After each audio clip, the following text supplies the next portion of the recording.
কারি আব্দুল বাসেত একজন কারি আছে মিশর, দেশের গভর্নর তারে আমেরিকায় নিয়ে গিয়েছিল, তার সাথে প্রধানমন্ত্রীও ছিল। প্রধানমন্ত্রী সবাই একসাথে গোল মিটিংয়ে বৈশা যার যার একটা ধর্ম নিয়ে তারা আলোচনা করেন। এক সময় মিশরের গভর্নর আমেরিকার গভর্নরকে বলল যে আমার সাথে ছোট একটা ছেলে আসছে যার নাম হলো আব্দুল বাসেত, আপনি আমাদের গ্রন্থ থেকে একটু তিলাওয়াত শুনেন।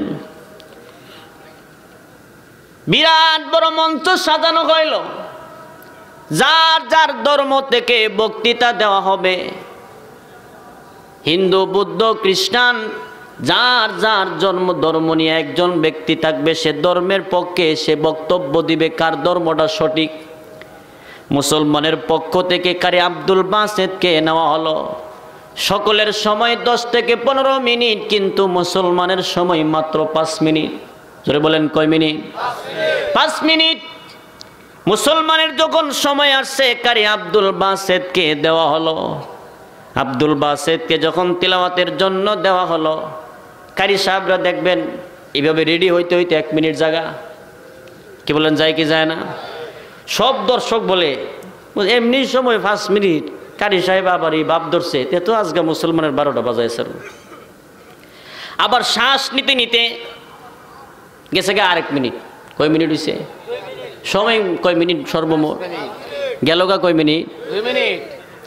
আউযুবিল্লাহ বিসমিল্লাহ গেছে গা আরো 1 মিনিট।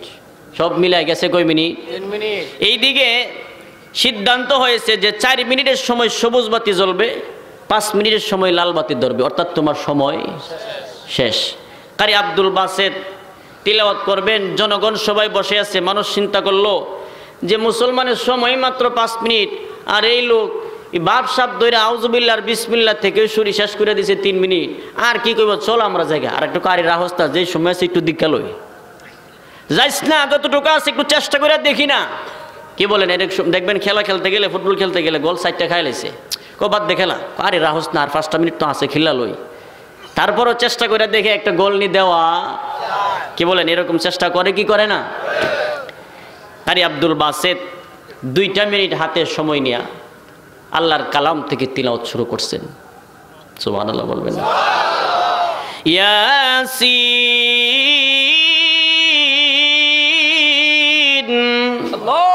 ওয়াল কুরআনিল হাকীম ইন্নাকা লামিনাল মুরসালিন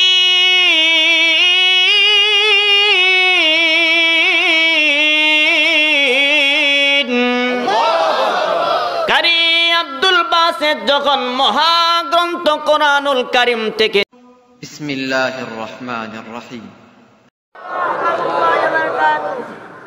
আলহামদুলিল্লাহ খালাকাল ইনসান ফাসুবহানাল্লাযী লা ইহসা ইমতিনানুহু বিল লিসানি ওয়ালা বিল কলম ওয়া নাশহাদু আন লা ইলাহা ইল্লাল্লাহ ওয়াহদাহু লা শারীকা লাহু ওয়া নাশহাদু আন্না সাইয়্যিদানা وسندنا وحبيبنا ومولانا محمدا عبد الله ورسوله أرسله بالحق بشيرا ونذيرا وداعيا إلى الله بإذنه وسراجا منيرا أما بعد فأعوذ بالله من الشيطان الرجيم بسم الله الرحمن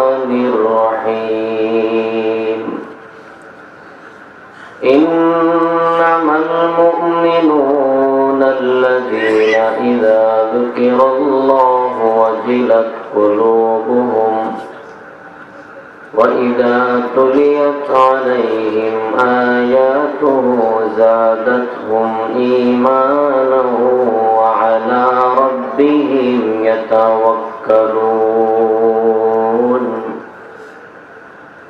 الذين يقيمون الصلاة ومما رزقناهم ينفقون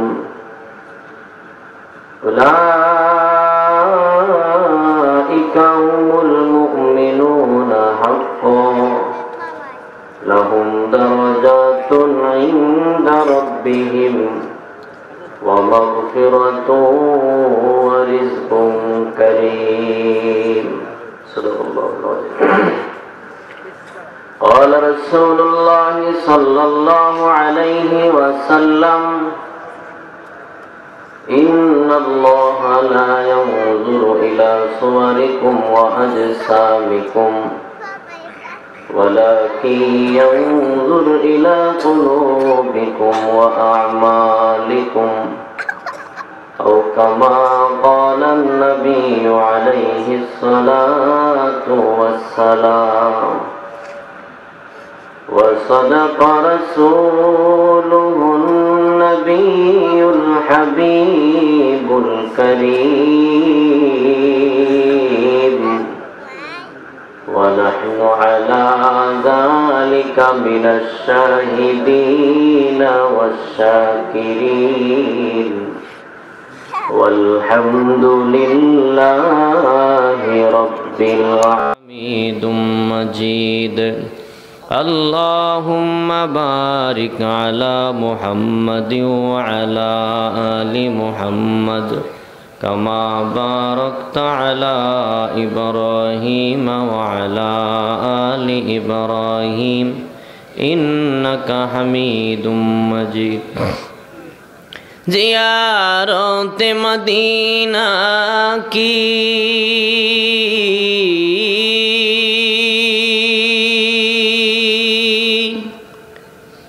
दिल में है तमन्ना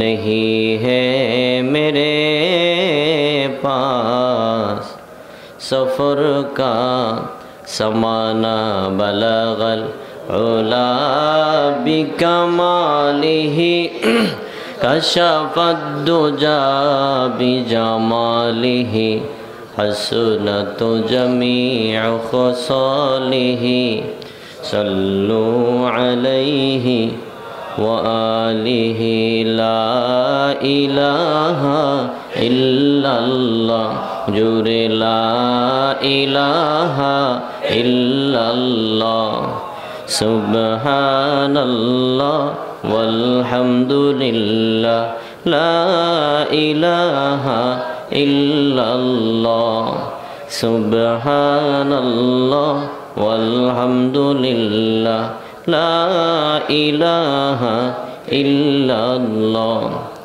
আসমানের মালিক যেই আল্লাহ জমিনের মালিক সেই আল্লাহ বলুন আসমানের মালিক যেই আল্লাহ জমিনের মালিক সেই আল্লাহ লা ইলাহা ইল্লাল্লাহ লা ইলাহা ইল্লাল্লাহু মুহাম্মাদুর রাসূলুল্লাহ সাল্লাল্লাহু আলাইহি ওয়াসাল্লাম। আলহামদুলিল্লাহ। বড় বাটের চর গ্রামবাসীর উদ্যোগে সকল কবরবাসীর আত্মার মাগফিরাত কামনায় ও করোনা ভাইরাস সহ সকল বালা মুসিবত থেকে মুক্তির কামনায় এলাকাবাসীর আয়োজনে আয়োজিত আজকের এই পবিত্র ওয়াজ ও দোয়ার মাহফিলের শ্রদ্ধেভাজন সভাপতি, উপস্থিত মুআজ্জাজ মুকাররম দিগার হজরতে ওলামায়ে কেরাম, সম্মুখপানে উপবিষ্ট দিনদার ঈমানদার মুমিন মুসলমান ভাইরা, আর উপস্থিত আছেন জাতির মাতার মুকুট হজরতে ওলামায়ে কেরাম, পর্দার আড়ালের অত্যন্ত সম্মানিতা নেককার মা ও বোনেরা, সকলের প্রতি আন্তরিক মুবারকবাদ আমরা সর্বপ্রথম শুকর আদায় করছি সেই মহিয়ান গরিয়ান সত্তার, যিনি আমাদেরকে অত্যন্ত দয়া মায়া করে মহব্বত করে ভালোবেসে হাজার হাজার মানুষ থেকে যাচাই বাছাই করে গুনার পরিবেশ থেকে মুক্ত করে নেকের পরিবেশে প্রচণ্ড ঠান্ডার মধ্যেও যে আমাদেরকে বসার সুযোগ দিয়েছেন, তৌফিক দিয়েছেন, সেই জন্যে আমরা খুশি না বেজার? আর একটু জোরে বলেন, খুশি না বেজার? প্রাণ খুলে হৃদয় থেকে খুশি হলে একমাত্র আল্লাহকে রাজি খুশি করার জন্য সকলেই সমস্বরে একই আওয়াজে পড়ি আলহামদুলিল্লাহ। লক্ষ কোটি দুরুদ ও সালাম যিনি মক্কার জ্যোতি, মদিনার জ্যোতি, দু জাহানের বাদশাহ, সরকারে দো আলম নবী, শেষ নবী, জিন্দা নবী, হায়াতুন নবী, সৈয়দুল মুরসালিন, ইমামুল মুরসালিন, খাতামুন নবীয়িন, নবী মুহাম্মদুর রাসূলুল্লাহ সাল্লাল্লাহু আলাইহি ওয়াসাল্লামের উপর। সম্মানিত সুধী, এখানে আমরা যারা আসতে পেরেছি, বসতে পেরেছি, আমাদের কাছে কি ভালো লাগতেছে না খারাপ লাগতেছে?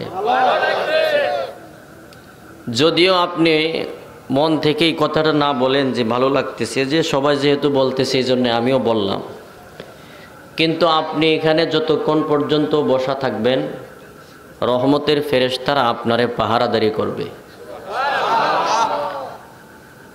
এবং আপনার আমার দ্বারা এই মজলিসে যতক্ষণ আমরা থাকব কোনো গুনার কাজ না হওয়া সম্ভব।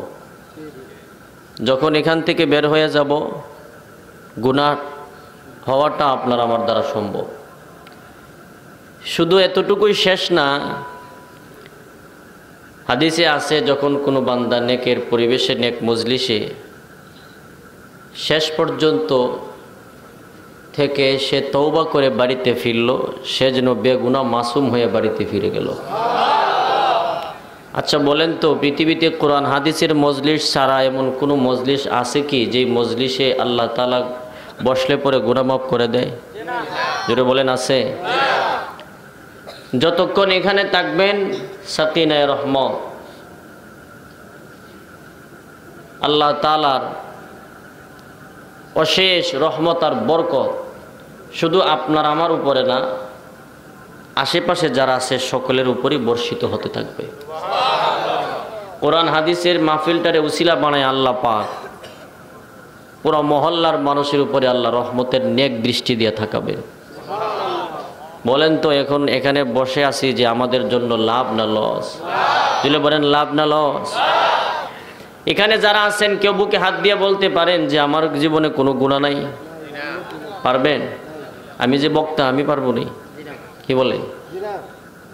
পৃথিবীতে এমন কোনো মানুষ আছে কি নবী রাসূল বাদে ফেরেশতাগণ ব্যতীত যে যার জীবনে কোনো ভুল নাই? যারা বলেন, আছে? নাই। এই জন্য আল্লাহ তাআলা বলেন গুনার একটা ফলাফল আছে, নেকের একটা ফলাফল আছে। গুনার ফলাফল জাহান্নাম, নেকের ফলাফল জান্নাত। আল্লাহ তাআলা কোরআনুল কারীমের একখানা আয়াতের মধ্যে বলেছেন, বান্দা তুমি গুনাহ করছো, মনে করতেছো 40, 50, 60, 70, 80 বছর পর্যন্ত গুনাহ করতে করতে তুমি নিজেকে জাহান্নামী মনে করছো। লা তাকনাতু মির রাহমাতিল্লাহ, তবে আমি আল্লাহর রহমত থেকে নিরাশ হয়ো না, আমি আল্লাহ তোমাদেরকে মাফ করে দিব। তুমি কি মনে করছো তোমার গুনার পরিমাণ পাহাড় সমান? পাহাড় পরিমাণ তোমার গুনাহ হয়েছে, আমি আল্লাহর দয়া মায়া আসমান পরিমাণ।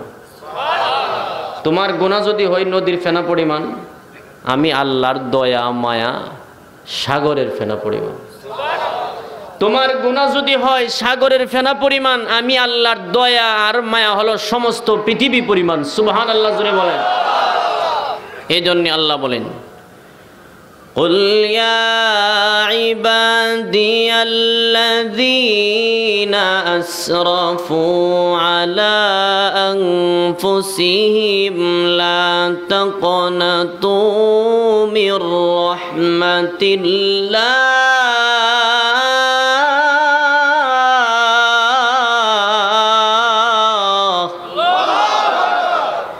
إن الله يغفر الذنوب جميعا প্রশ্ন হইতে পারে, আল্লাহ যে বলছেন যে নিরাশ হয় না, আমি আল্লাহর রহমত থেকে বঞ্চিত হয় না, 40-50 বছর পর্যন্ত আমি গুনাহ করছি, আমি যদি একদিন আল্লাহর কাছে কান্নাকাটি করি, আল্লাহ কয় দিনের গুনাহ মাফ করবে? আল্লাহ বলেন, ইন্নাল্লাহা ইয়াগফিরুয যুনুবা জামিআ। একদিন খালেসভাবে তওবা করবা, 70, 80, 90, 110, 20 বছরের গুনাহ আমি আল্লাহ মাফ করে দেব। কারণ আল্লাহ বলেন, ইন্নাহু হুয়াল গফুরুর রহিম।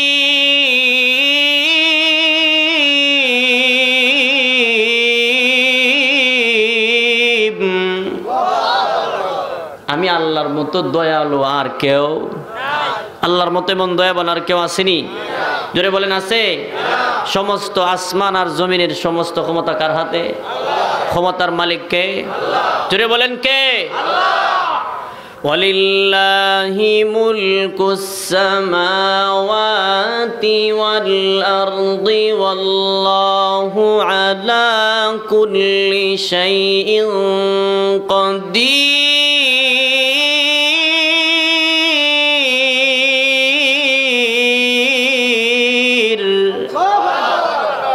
আসমান এবং জমিনের সমস্ত ক্ষমতা কার হাতে? এখানে আমরা যারা বসে আছি, বাহিরে কিছু মানুষ ঘুমায় গেছে, গাছের পাখিরা তাদের ডালে ডালে বসে গেছে, জংলার হিংস্র জানোয়ার যত প্রাণী আছে সবাই যার যার বাসস্থানে শুয়ে আছে। কিছু মা তার সন্তানরে বুকে নিয়ে ঘুমায় আছে, স্বামী তার স্ত্রীকে নিয়ে শুয়ে আছে। আমরাও ঘন্টা 2-1 পরে আমরাও ঘুমায় যাব, কিন্তু আল্লাহ ঘুমাইবনি? জোরে বলেন, আল্লাহ ঘুমায়নি? আল্লাহ কোনোদিন মরবনি? আল্লাহর মরণ আছে? আল্লাহু লা ইলাহা ইল্লা হুয়াল হাইয়ুল কাইয়্যুম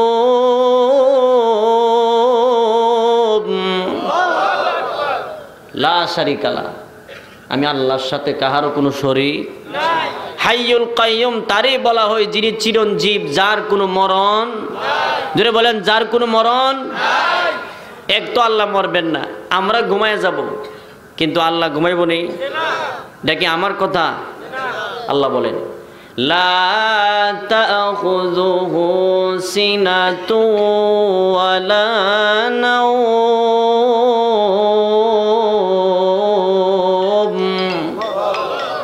আমি আল্লাহর যেমন ঘুম নাই, ঘুমের তন্দ্রাও নাই, জিমানিও আসে না।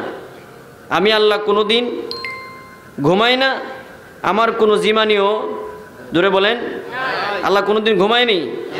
আল্লাহ ঘুমায় না। সম্মানিত সুধী, কেন ঘুমায় না? একদিন কি আমরা কোনোদিন নিজের বিবেকরে জিজ্ঞাসা করছি কেন ঘুমায় না? জিজ্ঞাসা করছি কোনোদিন? দুনিয়ার নিয়ম হলো, কোনো মালিক যদি একটা কুকুরকে লালন পালন করে, রাতের বেলা মালিক ঘুমায়, কুকুর তার বাড়ির চতুর্পাশে পাহারাদারি করে। করে কি করে না? আপনি যখন মালিকের বাড়িতে ঢুকবেন, মাঝে মধ্যে কুকুরটা ঘেউ ঘেউ আওয়াজ দিবে, আর মালিককে বোঝাবে যে মালিক আপনি ঘুমান, আপনার বাড়ির পাহারাদারি করতে আসি, কারণ আমি আপনার নুন খাইছি, এই জন্য আপনার গুণ গায়। কুকুর কিন্তু মালিকের ভালো খাবার খায় না, যেটা যেইগুলো ডাস্টবিনে ফালাইয়া দেওয়ার উপযুক্ত এগুলোই খায়। এইগুলো খাইয়া কুকুর মালিক চিনে, আমরা নিমক খারাপ, আমরা মালিক। কথাটা কি ঠিক না বেটি? দেখেন, সামান্য একটা নষ্ট খাবার খাইলো, যেই জোটাগুলো কুকুরে খায় এগুলো কোনো মানুষে খাবে কোনো দিন? যারা রাস্তার টুকায় আছে তারাও খাবে না। কুকুরে মালিক পাহারা দেয়, দুনিয়ার নিয়ম। আল্লাহ বলেন, কিন্তু আমি আল্লাহর বেলা উল্টা। আমি আল্লাহর বেলা কি? আমি আল্লাহর বেলা উল্টা কেমন? যে দুনিয়াতে তোমাদেরকে আমি আল্লাহ বড় মোহাব্বত করে বানাইছি। সুবহানাল্লাহ বলবেন না? সমস্ত পৃথিবীর মধ্যে সর্বশ্রেষ্ঠ মাখলুকাত হইল মানুষ। লাকাদ খালাকনাল ইনসানা ফি আহসানি তাকওয়িম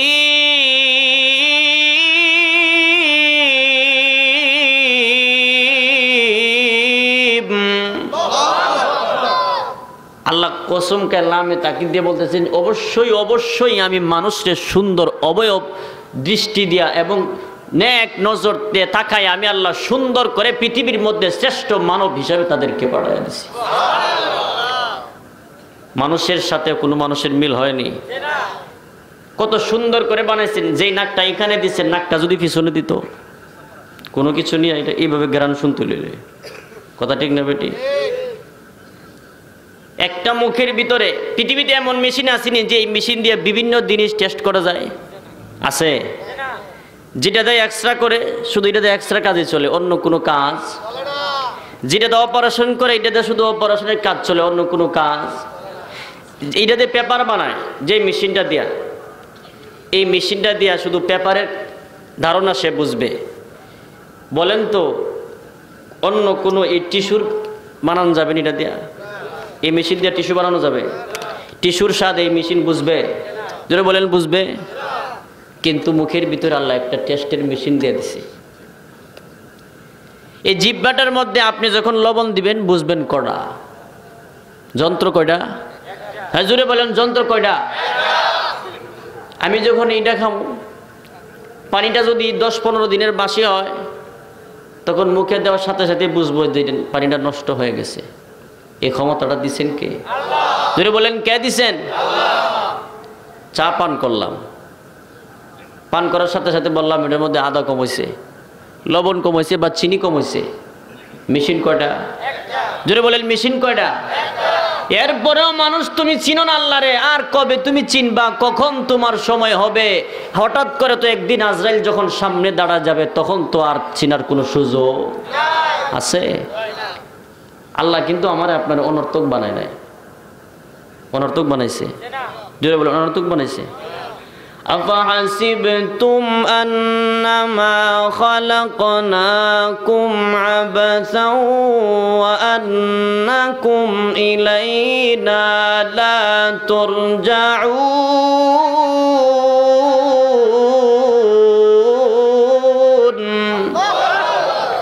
তোমরা কি মনে করছো তোমাদেরকে আমি নিষ্প্রয়োজনে অনর্থক বানাইছি?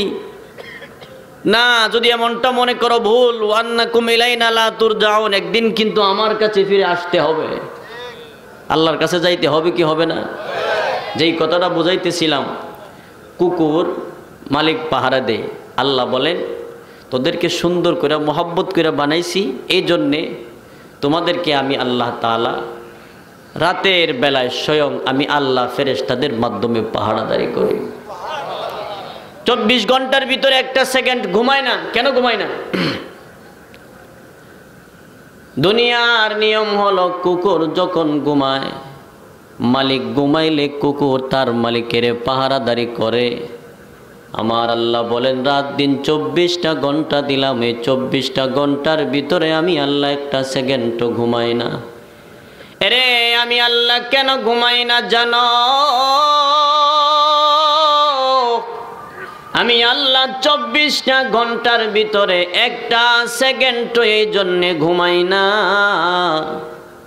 যদি গভীর রজনীতে আমার কোনো বান্দা বান্দি বিপদে পইরা গুনার প্রতি লজ্জিত হইয়া সেজদায় পড়ে যদি চোখের পানিগুলো ছেড়ে কান্না করে আর বলে মালিক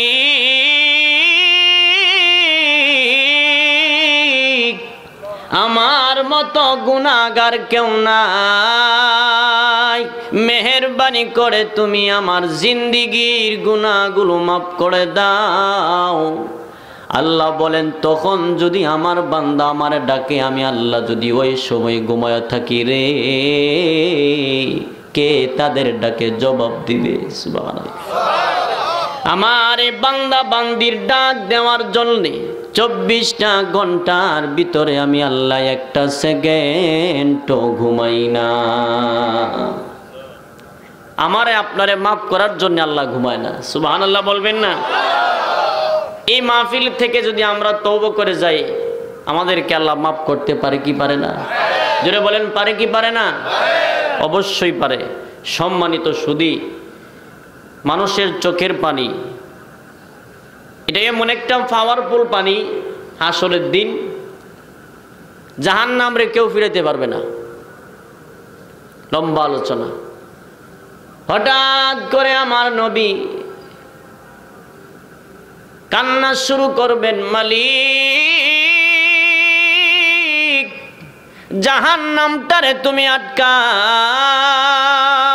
যেমন ভাবে জাহান্নামটা লাফাইতে আছে, কোনো একটা উম্মত যদি আমার খেয়ে ফেলে আমি রাসূল কিন্তু জান্নাতে যাব না। সুবহানাল্লাহ। আমার আল্লাহ তাআলা ফেরেশতাদের মাধ্যমে একটু পানি ছিটায় দিবেন, বলবে আমার হাবিবুল্লাহরে নিয়ে দাও, ওই পানিটা যেন একটু ছিটায় দেয়। পানিটা যখন সামনে একটু ছিটায় দেওয়া হবে, ওই জাহান্নামটা, যেই জাহান্নামরে লক্ষ লক্ষ ফেরেশতারা আটকায় রাখতে পারে না, আমার নবীর হাতে পানি ছিটা দেওয়ার সাথে সাথে জাহান্নাম দৌড়ায় আগের জায়গায় চলে যাবে।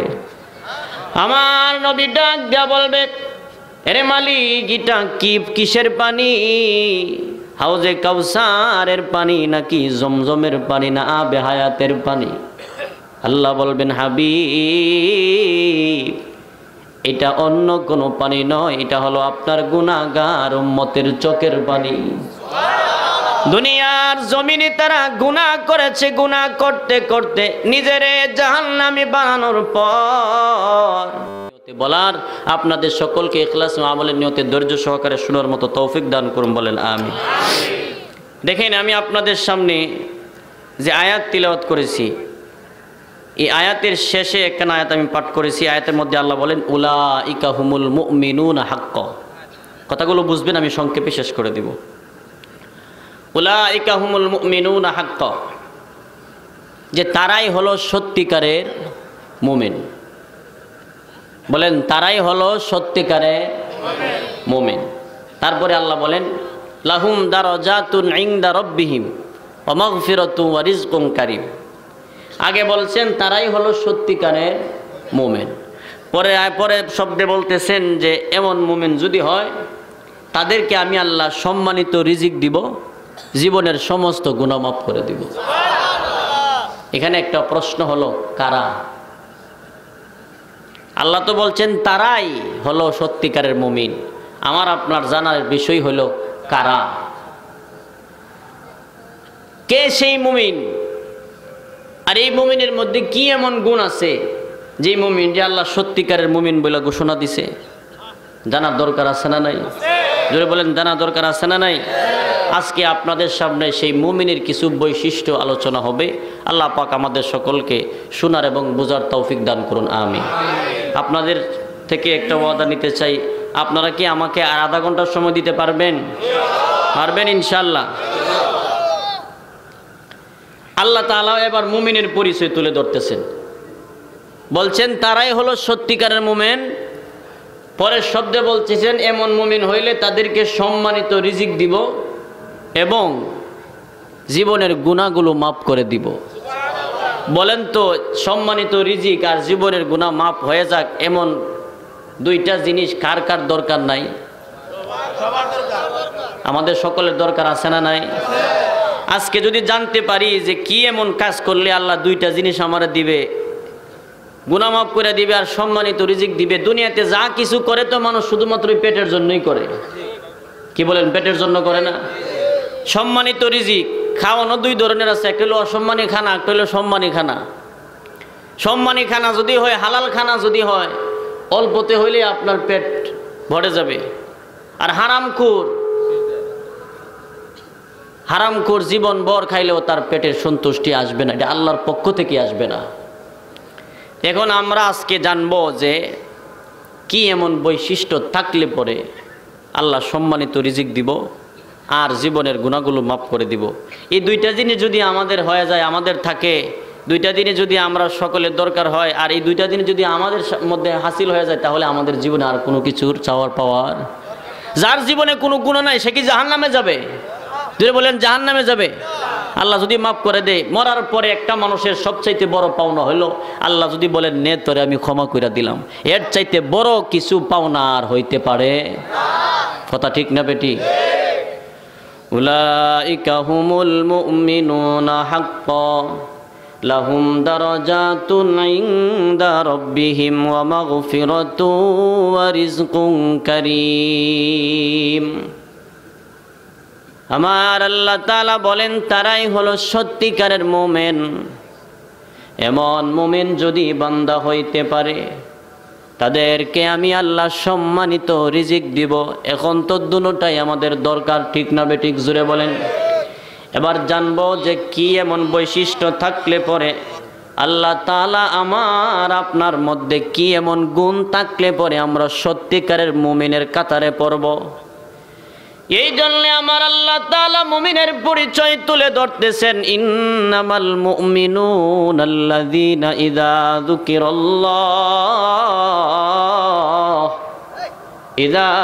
যুকিরাল্লাহু ওয়াজিলাত কুলুবুহুম। এক নাম্বার আল্লাহ পরিচয় তুলে ধরছেন। এক নাম্বার মুমিনের বৈশিষ্ট্য হলো আল্লাহ বুঝাইতে চান কোন মুমিনের সামনে যদি আমি আল্লাহর নামের উচ্চারণ করা হয়, মুমিনের কলবটা, মুমিনের দিলটা একটা নাড়া দিয়া উঠবে, কম্পন আরম্ভ হয়ে যাবে। মনে করেন আপনার একটা ছেলে হারিয়ে গেল, হঠাৎ করে আপনার ছেলের কথাটা স্মরণ হয়ে গেছে, দেখবেন দিলটা কিন্তু একটা নাড়া দিয়া উঠে, মনের মধ্যে একটা ভূমিকম্প শুরু হয়ে যায়। আমার ছেলেটা আজকে 5 বছর 10 বছর যাবৎ তারে পাইলাম না। হঠাৎ করে ছেলেটার কথা শুনলে পড়ে, অথবা অন্য কোনো মানুষের কণ্ঠ যদি আপনার ছেলের কণ্ঠের মতো হয়, আপনার কানে আসার সাথে সাথে কিন্তু আপনার দিলটা একটা নাড়া দিয়া উঠবে। ইযা যুকিরাল্লাহু ওয়াজিলাত কুলুবুহুম।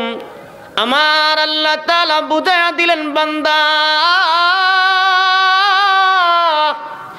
ওয়াজিলাত কুলুবুহুম, যদি আমি আল্লাহর নাম শোনার পরে কোনো মানুষের অন্তরে যদি আমি আল্লাহর কথা শোনার পরে যদি মনটার মধ্যে ভূমিকম্প আরম্ভ হয়, বুঝতে হবে তার ভিতরে মুমিনের 1 নাম্বার গুণ আছে। হযরত আলী রাদিয়াল্লাহু আনহু, আল্লাহর নাম তাদের ভিতরে কেমন কাজ করত। আজান শোনার পরে আলী যখন ওযু বানাইতেন, হযরত আলী ওযু বানানোর পরে তার শরীরের কালার পরিবর্তন হয়ে যাইত। সাহাবায়ে কেরামরা ডেকে বলেন, আলী রে, অন্যান্য সময় তোমার শরীরের কালার তো এমন থাকে না, এখন কেন এমন হয়? হযরত আলী বলেন, দুনিয়ার মানুষেরা যখন অপরাধী হাকিমের সামনে গিয়ে দাঁড়ায়, বিচারকের সামনে গিয়ে যখন অপরাধী দাঁড়ায়, তখন কিন্তু এইভাবে মাথার নিচে দিয়া হাতটা এইভাবে দিয়া দাঁড়াইতে হয়, কারণ সে বুঝাইতে চায় সে অপরাধী, সে অন্যায় করেছে। সাহাবায়ে কেরামদেরকে হযরত আলী বলেন, আমি তো এখন ওযু বানাইলাম, আজান হয়ে গেছে, আমি যার সামনে গিয়ে এখন দাঁড়াবো তিনি তো সমস্ত বিচারকের বিচারক, তিনি তো সমস্ত হাকিমেরও হাকিম, আরে তিনি তো সমস্ত বাদশারও বাদশাহ, সমস্ত বিচারকের বিচারক। আমার আল্লাহর সামনে আমি আলী গিয়ে যখন দাঁড়াই, আমার মনে হয় যেন আমি আল্লাহরে দেখতেছি, না হয় আল্লাহ আমারে দেখতেছে। ডানে আমার জান্নাত, বামে জাহান্নাম। আমি যেই জায়গায় দাঁড়াই আছি, ফুলসেরাতের ফুলের উপরে আমি দাঁড়াই আছি, পিছনে আজরাইল আমার এইভাবে হা করে আছে, কোন সময় তুলে নিয়ে যায়। এই ভয় যখন আমার অন্তরে সৃষ্টি হয়, আমি উযু করার পরে আমার শরীরের কালার আর ঠিক থাকে না। সুবহানাল্লাহ। ভাইরা আমার, ওয়াজিলাত কুলুবুহুমের ব্যাখ্যা হলো, আজান শোনার পরে মসজিদ থেকে যখন আজান দেওয়া হয়, আজানটা কার নামে ডাক দেওয়া হয়? জোরে বলেন, কার নামে? যদিও কোনো মসজিদের মুয়াজ্জিন ডাক দেই, এইটা তো কোনো মুয়াজ্জিনের বাপ দাদার ডাক নয়, এটা আমার আল্লাহর পক্ষ থেকে মুয়াজ্জিনে ডাকেন। আজান শোনার পরে যদি মুমিনের বৈশিষ্ট্য তো এমন হবে, যদি আজান শোনার পরে মসজিদে যাওয়ার জন্য আপনার মনটা কান্দে, বুঝতে হবে মুমিনের গুণ আমার মধ্যে আছে। আর যদি আজান শোনার পরেও মসজিদে যাওয়ার জন্যে আমার মনটা কানলো না, কান্নাকাটি করলো না, বরঞ্চ শীতের রাতে একটার জায়গায় দুইটা লেপ দিয়া কম্বল দিয়ে আমি ঘুমায় থাকি। বুঝতে হবে মুমিনের গুণ এখনো আমার মধ্যে অর্জন হয় নাই, শুধুমাত্র নামে মুসলমান, পুরোপুরি মুমিন হতে পারলাম না। ঠিক না বেঠিক? জুড়ে বলেন। ভাইয়ার আমার, নিজে নিজেই আলোচনা শুনলে বুঝতে পারবেন আসলে কি আমি আল্লাহর কাতারে সত্যিকারের মুমিন হইতে পারছি কি পারছি না। আজকের এই আলোচনা শুনলেই আমি নিজে নিজেই সিদ্ধান্ত নিতে পারবো আমি কত নম্বরের মুসলমান। আরে যুবক ভাই, এক নাম্বার হলো ইদা যুকিরাল্লাহু ওয়াজিলাত কুলুবুহুম। আল্লাহর নাম যার সামনে নেওয়া হবে তার ভূমিকম্প আরম্ভ হয়ে যাবে। পয়গম্বর ইব্রাহিম আলাইহিস সালামের সামনে একজন রাখালের বেশে ওনার সামনে দাঁড়ায় আল্লাহর নামের জিকির করতেছেন। পয়গম্বর ইব্রাহিম রাখালের মুখে আল্লাহর নাম শোনার পর তার কিছু বকরি ছিল, অর্ধেক বকরি তারে দান করে দিলেন আর বললেন, তুমি আমার আল্লাহর নাম আমারে শোনাইছো, নেও তোমার অর্ধেক বকরি দান করে দিলাম, তবে তুমি আবার আমার আল্লাহর নামটা আমারে শোনাইয়া দাও। রাখাল আবার আল্লাহর নামের জিকির আরম্ভ করে দিলেন। ইব্রাহিম আলাইহিস সালাতু ওয়াস সালাম দ্বিতীয় ভাগের যত বকরি ছিল সমস্ত বকরিগুলো তারে দান করে দিলেন। বলে, তুমি আবার আমার আল্লাহর নামটা আমারে শোনায়া দাও, এই নামের মতো মজা পৃথিবীতে আর কোনো কিছু লাগে না। রে ইব্রাহিম, তুমি যেহেতু তোমার যত বকরি ছিল সবগুলো এখন আমারে দিয়ে দিছো, এখন যদি আমি তোমার আল্লাহর নামটা তোমার শোনায় দেই, আমার এখন কি দিবা? ইব্রাহিম আলাইহিস সালাতু ওয়াস সালাম বলেন, যে বকরিগুলো তোমারে আমি দিয়েছি এই বকরিগুলো তো একলা চড়াইতে পারবা না, একটা রাখালের দরকার আছে। আবার যদি নামটা তুমি আমার আল্লাহর নামটা আমারে শোনায় দাও, এই বকরির রাখাল আমি হয়ে যাব। রে তাদের অন্তরে আমার আল্লাহর কত মুহাব্বত,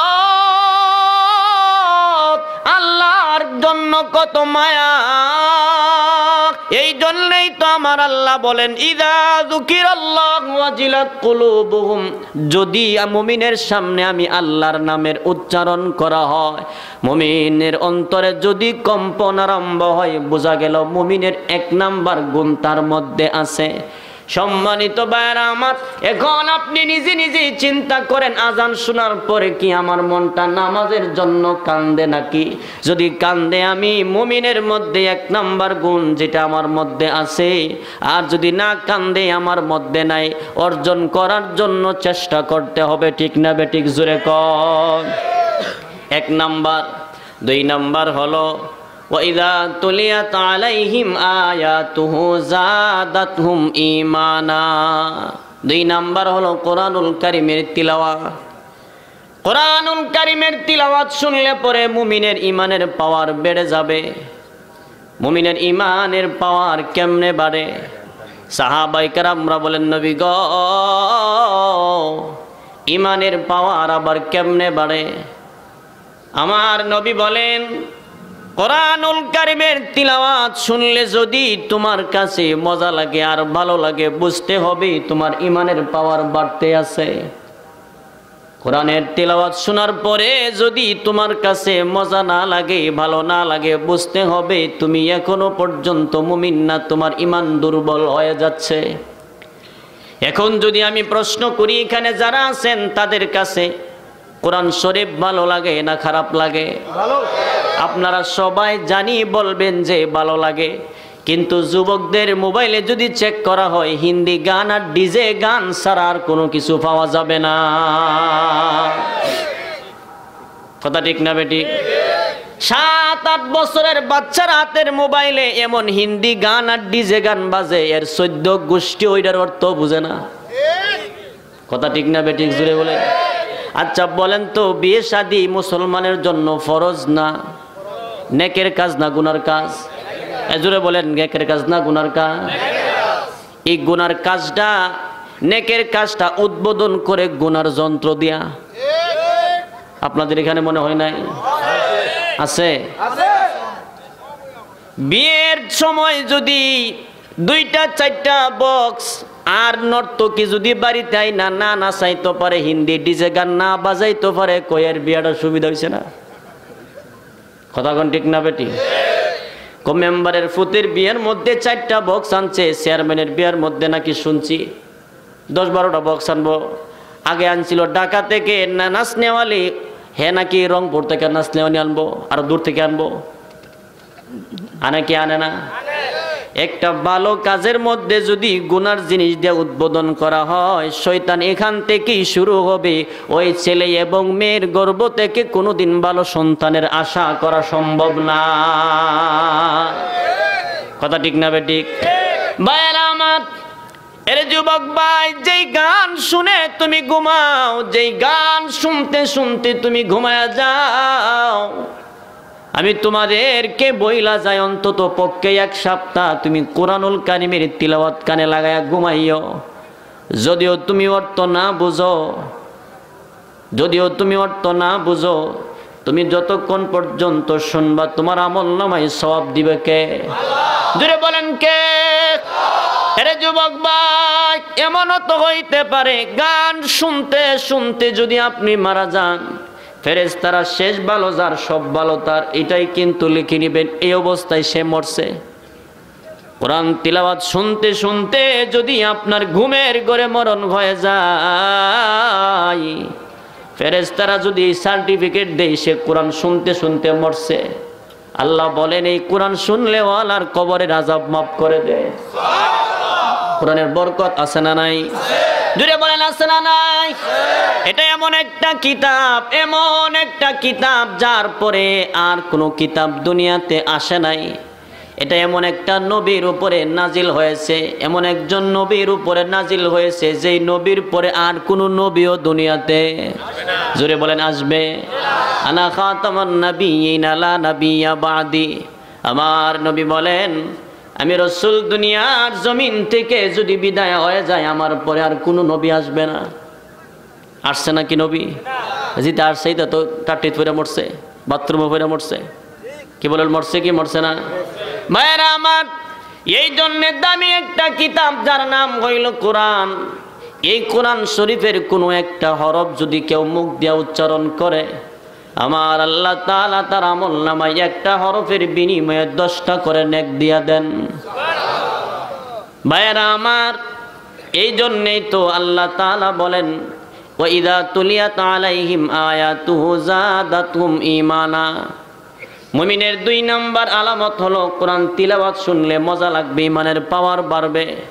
ভাইরা আমার, এই কোরআন শরীফটা আপনি পড়তে না জানেন, যদি কোরআন শরীফটা আপনি হাতে লন, হাতে লইয়া যদি আপনি চুমা খান, বুকে লাগান, হাসরের দিন যদি ওই কোরআন শরীফটা আপনার পক্ষে সাক্ষী দেয় আপনি জান্নাতি। হাদিসের মধ্যে আসছে, কোন মানুষ যদি দৈনিক প্রতিদিন ঘুমানোর আগে সূরাতুল মুলুকটা সে তিলাওয়াত করে, করতে করতে যদি অভ্যস্ত হয়ে সে এইভাবে মারা যায়, লোকটা যখন মারা যাবে তার কবরে অন্য কোনো মানুষ যাইতে পারবে না।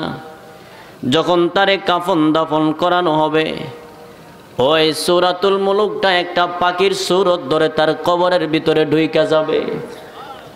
মুনকার নাকির 2 জন ফেরেশতা তার কবরের মধ্যে হাজির হয়ে যাবে। ওই সময় তাবারাকাল্লাযী সূরাতুল মুলুক নামক যে পাখিটা এইভাবে ডানাটা ছড়াইয়া দিবে আর বলবে, তোমরা কে, কি জন্য এই কবরে আসছো? ফেরেশতা 2 জন বলবে, আমরা আসছি তারে প্রশ্ন করার জন্য। ওই সময় বলবে যে, তোমাদের কোনো কিছু বলার ইচ্ছা থাকলে আমারে বলো, তারে ঘুমায় আছে, ঘুম থেকে জাগ্রত করতে দিব না। আর একটু আস্তে করেন না, সুবহানাল্লাহ। ফেরেশতারা দৌড়ে আল্লাহর দরবারে গিয়ে বলবেন, মালিক, এরে আসমানের মালিক, বরবাটের গ্রামবাসীর ওই গ্রামের একটা ছেলে দুনিয়ার জমিন থেকে বিদায় হয়ে কবরের জগতে সে পদার্পণ করেছে। আমরা তার কবরের ভিতরে গেলাম, কিন্তু একটা পাখি তারে প্রশ্ন করতে দেয় না। আমার আল্লাহ বলেন, তুমি যাও গিয়ে বলো সে পাখিটা কি বলতে চায়। আবার আয়েশা বলবেন, বলো তো তুমি কি বলতে চাও। পাখি আবার জবাব দিবেন, রে ফেরেশতারা শুনো, এটা হলো আমার দুনিয়ার বন্ধু। দুনিয়ার জমিনে সে আমারে তিলাওয়াত করছে, আমারে বুকে লাগাইছে, চুমা দিছে। দুনিয়াতে সে আমারে বন্ধু বানাইছে, দুনিয়াতে তার কোনো উপকার আমি করতে পারি নাই। সে এখন কবর জগতে আসছে, এখন আমার ক্ষমতা সে দেখাবো। আমার ক্ষমতা হইল, আমার দাবি হইল, যতক্ষণ পর্যন্ত আমার এই বন্ধুটারে জান্নাতের মেহমান না বানাইবা ততক্ষণ পর্যন্ত আমি কবর থেকে যাব না। কোরআন শরীফের তিলাওয়াত বান্দার জন্য উপকার আছে না নাই? আছে। জোরে বলেন আছে না নাই? আছে। ভাইরা আমার, এই কোরআন শরীফ এমন একটা কিতাব, দেখবেন যে যত সুন্দর করে পড়তে পারে ততই মজা লাগে। লাগে কি লাগে না? একটা গান, কারি আব্দুল বাসেত একজন কারি আছে মিশর, দেশের গভর্নর তারে আমেরিকায় নিয়ে গিয়েছিল, তার সাথে প্রধানমন্ত্রীও ছিল। প্রধানমন্ত্রী সবাই একসাথে গোল মিটিংয়ে বৈশা যার যার একটা ধর্ম নিয়ে তারা আলোচনা করেন। এক সময় মিশরের গভর্নর আমেরিকার গভর্নরকে বলল যে আমার সাথে ছোট একটা ছেলে আসছে যার নাম হলো আব্দুল বাসেত, আপনি আমাদের গ্রন্থ থেকে একটু তিলাওয়াত শুনেন। বিরাট বড় মঞ্চ সাজানো হইল, যার যার ধর্ম থেকে বক্তৃতা দেওয়া হবে। হিন্দু, বৌদ্ধ, খ্রিস্টান, যার যার ধর্ম নিয়ে একজন ব্যক্তি থাকবে, সে ধর্মের পক্ষে সে বক্তব্য দিবে কার ধর্মটা সঠিক। মুসলমানের পক্ষ থেকে কারি আব্দুল বাসেতকে নেওয়া হলো। সকলের সময় 10 থেকে 15 মিনিট, কিন্তু মুসলমানের সময় মাত্র 5 মিনিট। জোরে বলেন কয় মিনিট? 5 মিনিট। মুসলমানের যখন সময় আসছে কারি আব্দুল বাসেতকে দেওয়া হলো। আব্দুল বাসেতকে যখন তিলাওয়াতের জন্য দেওয়া হলো, কারি সাহেবরা দেখবেন এইভাবে রেডি হইতে হইতে 1 মিনিট জায়গা, কি বলেন যায় কি যায় না? সব দর্শক বলে এমনি সময় 5 মিনিট, কারি সাহেব আবার এই ভাব ধরছে তে তো আজকে মুসলমানের 12টা বাজাইছে। আবার শ্বাস নিতে নিতে গেছে গা 1 মিনিট। কয় মিনিট হয়েছে? সময় কয় মিনিট সর্বমোট? গেল গা কয় মিনিট? 2 মিনিট। আউযুবিল্লাহ বিসমিল্লাহ গেছে গা আরো 1 মিনিট। সব মিলাই গেছে কয় মিনিট? 3 মিনিট। এইদিকে সিদ্ধান্ত হয়েছে যে 4 মিনিটের সময় সবুজ বাতি জ্বলবে, 5 মিনিটের সময় লাল বাতি ধরবে, অর্থাৎ তোমার সময় শেষ। কারি আব্দুল বাসেত তিলাওয়াত করবেন, জনগণ সবাই বসে আছে। মানুষ চিন্তা করলো যে মুসলমানের সময় মাত্র 5 মিনিট, আর এই লোক বাপ সাপ ধরে আউযুবিল্লাহ আর বিসমিল্লাহ থেকে শুরু শেষ করে দিয়েছে 3 মিনিট। আর কি করবো, চল আমরা জায়গা আর একটু কারি রাহস্তা, যে সময় আছে একটু দীক্ষা লই, যাইস না যতটুকু আছে একটু চেষ্টা করে দেখি না। কি বলেন? দেখবেন খেলা খেলতে গেলে, ফুটবল খেলতে গেলে গোল 4টা খাই লাইছে, কবাদ দে খেলা, আরে রাহস না, আর 5টা মিনিট তো আছে, খেলা লই। তারপরও চেষ্টা করে দেখে একটা গোল নি দেওয়া। কি বলেন? এরকম চেষ্টা করে কি করে না? কারি আব্দুল বাসেত 2টা মিনিট হাতে সময় নিয়া আল্লাহর কালাম থেকে তিলাওয়াত শুরু করছেন। সুবহানাল্লাহ বলবেন না? ইয়াসিন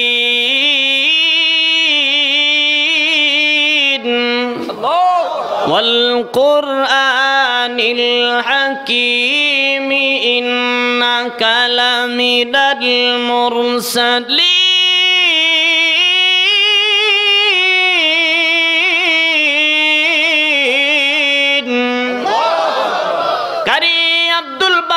যখন মহাগ্রন্থ কোরআনুল কারীম থেকে তিলাওয়াত করতে আসেন, ওইদিকে যেই লোকটারে দেওয়া হইল 4 মিনিট হইলে সবুজ বাতি জ্বালায়া দিবে রে,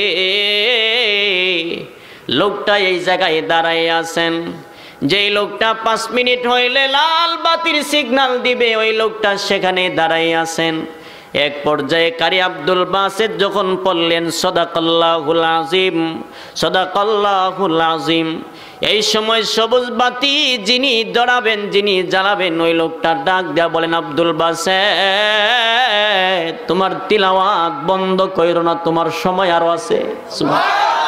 আরে যুবক ভাই, সবুজ বাতি যেই লোকটা জ্বালাইয়া দিবেন, ওই লোকটা সবুজ বাতির সুইচের উপরে হাত দিয়া দাঁড়ায় রাখছে, দাঁড় করে তারে দিয়া রাখছেন, সে দাঁড়ায় আছেন। হঠাৎ করে বলেন, তোমার তিলাওয়াত বন্ধ কইরো না, তোমার সময় আরো বহুত আছে। কিছু মানুষ ঘড়ির দিকে তাকায় দেখে প্রায় 1 মিনিট আর 2 মিনিট নয়, কয়েক ঘন্টা অতিবাহিত হইয়া গেছে। এবার লালবাতিওয়ালা ডাক দিয়া বলেন, আব্দুল বাসিত যেই তিলাওয়াত শোনার পর 2-3 ঘন্টা এমনিতেই আমরা পার করে দিলাম, আর বুঝার বাকি নয়, ইসলাম ধর্ম সত্য ধর্ম, কোরআন সত্য, হাদিস সত্য। আজকের পর থেকে আমরা আর বেধর্মী থাকবো না, কালেমা পড়ে মুসলমান হয়ে যাব। কোরআনের বরকত আছে না নাই? ভাইরা আমার দূরে বলেন, আছে না নাই? এই কোরআনের দ্বারাই তো মানুষ বেধর্মী থেকে মুসলমান হয়েছে, না জাহান্নাম থেকে মুক্তি পায়া জান্নাতি হয়েছে। এই কোরআনটা নাজিল হয়েছে আমার নবীর উপরে। আমার নবী যখন মক্কা নগরীতে কোরআনুল কারীমের তিলাওয়াত করেন, গভীর রাতে যারা নবীর দুশমন গোপনে গোপনে গিয়া তিলাওয়াত শুনতে থাকে। আল্লাহু আকবার, জোরে বলেন। আবু জাহেল আমার নবীর তিলাওয়াতের জন্য পাগল, আবু লাহাব আমার নবীর তিলাওয়াত শোনার জন্য পাগল। গভীর রাতে যখন আমার নবীর তিলাওয়াত তারা শুনতে যায়, শুনতে শুনতে সারাটা রাত অতিবাহিত হয়ে যায়, তারা টের পায় না। সুবহানাল্লাহ বলবেন। আবু জাহেল তিলাওয়াত শুনে আসে, আবু লাহাব তিলাওয়াত শুনে আসে। এখন এই জায়গায় আসতে হইলে কিন্তু বাড়ি যদি সবার এক জায়গায় হয়, আপনাদের যে মোড়টা না, কি মোড়, যে স্ট্যান্ডার দিয়ে গাড়িটা ঢুকছে জামাল দিনী, এখানে আসতে হইলে কিন্তু জামাল দিদি আসতে হবে, এছাড়া কোনো রাস্তা। মনে করেন তিলাওয়াত শুননা ভাই সাহেবেরা আস্তে আস্তে দিয়ে জামাল দি মোড় সবার সাক্ষাৎ। কিরে তুই কই গেছলে? আবু জাহেল কয়, তুই কই গেছলে? তার বক্তবিন্দুরা জিজ্ঞাসা, আপনি কই গেছলেন? মানে আবু জাহেল তো কয় না যে আমি মোহাম্মদের তিলাওয়াত শুনতাম গেছিলাম। যদি আমি বলি যে মোহাম্মদের তিলাওয়াত শুনতাম গেছিলাম, তখন তো কব আমনো এই কামলা, কারে তোরা কই গেছলে? কিছু কিছু সময় দেখবেন তো মানুষ নিজের দোষটা বড় বড় আওয়াজ করে ডাকে রাখতে চায়। রাখে কি রাখে না? নিজে একটা অন্যায় করছে, দেখবেন কোনো একটা কথা দিয়া অথবা কোনো একটা কাজ দিয়া ওই অবর জবর করে নিজের দোষটারে ডাকে রাখবার চেষ্টা করে। করে কি করে না? জামাই আর শ্বশুর জমিনে গেছে, ক্ষেত গেছে, বুঝেননি? মনে করে ধান লাগাইছে, তো ধান লাগাইলে দেখবেন ধানের থুর কোনি আপনাদের দিকে কি থুর বাইরের সময় দেখবেন একটু এইভাবে টান দিলে কুদ করে একটা আওয়াজ হয় না? এইদিকে শ্বশুর ক্ষেত বাসে, জামাই ক্ষেতের লাইলে হাঁটতেছে, ফুট করে জামাই মারছে একটা ফাঁদ, বাতাস ছেড়ে দিছে, এমন একটা আওয়াজ হয়েছে, চিকন একটা আওয়াজ হয়েছে। মানে জামাই চিন্তা করলো এটা কেমনে ডাকুম, কেমনে ডাকবো? তখন ওই ধানের থুরো ধরে টান দেয়, তখন টান দিলে কুদ করে একটা আওয়াজ না। হ্যাঁ বুঝাইতো সাজ আমার শ্বশুর যাতে বুঝে এটা আমি আসলে বাতাস ছাড়ছি না, এটা ধানের আওয়াজ। শ্বশুরও একটু চালাক মানুষ, জামাই আমনের আওয়াজও বুঝি আর ধানের আওয়াজও বুঝি। কথা ঠিক না বেঠিক জুড়ে বলেন? এই দেশেও কিছু মানুষ আছে ইসলামের শত্রু, নবীর শত্রু, মুসলমানের শত্রু। তারা অনেক সময় মুসলমানদের সাথে ভালো ব্যবহার করে বুঝাইতে চায় তারা মুসলমানের আপন, কিন্তু আসলে না, মুসলমান এটাও বুঝে সেটাও বুঝে। ঠিক না বেঠিক জুড়ে ক? মুসলমান বুঝে, সব বুঝে। মনে করে আলেমরা বুবা, আলেমরা বেকল। আরে আলেমরা তো বেকল না, তোমাদের চালাকি যেখান থেকে শেষ, আলেমরার চালাকি এখান থেকে শুরু। কথা ঠিক না বেঠিক জুড়ে বলে? আলেমরা বেকল মানুষ, মনে করে আলেম বুবা, আলেম বেকল। এক বাদশাহ, বলবো একটু, এক বাদশাহ ঘোষণা দিয়েছে, কেউ যদি আমার নতুন একটা খবর শোনাইতে পারো তাহলে তোমাদেরকে আমার রাজত্বটা অর্ধেক দিয়ে দিব। তার এক প্রজা গিয়ে বলে, বাদশাহ মহোদয় আপনি এটা কি বলে? মানুষ তো নতুন নতুন খবর আপনাদের লইব, আপনি তো আস্তে আস্তে দিতে দিতে আপনি সব দেলাবেন, তখন আমরা ফকিরে জনকে লাগবো। কারে রাখ, তোর জ্ঞান লই আমি চলি। যে ওই জিটা কইব কবিটা আমি শুনছি, জিরে আমার কাছে বলবে যে অমুকটা শুনছেন নি, তখন কম এটা শুনছি, এটা পুরনো গেছে বাদ দে, তখন তো সব ফিরে যাবো গা। এইভাবে সব একের পর এক বলতেছে, লাইনে দাঁড়া দিচ্ছে মানুষ। মসজিদের মুয়াজ্জিন মৌলভী বেড়া ইমাম নামাজ পড়ে রাস্তাতে জায়গা সায়া দেয়, কি রে এনে মানুষ কে লেগা, মৌলভী বেড়া তো এনে মানুষ কেড়ে গেছে। আগে গিয়ে দেখে জিজ্ঞেস করে এখানে কি, বলে বাদশাহ ঘোষণা দিছে যে নতুন কোনো খবর শোনাইতে পারলে সে নাকি তার রাজত্ব অর্ধেকটা দিবে। এখন যে খবর শোনা এটা বেড়া নাকি শুনছে, এটা পুরান বক্তব্য, আমরা সবাই ফেল। তাইলে আমি যাবো।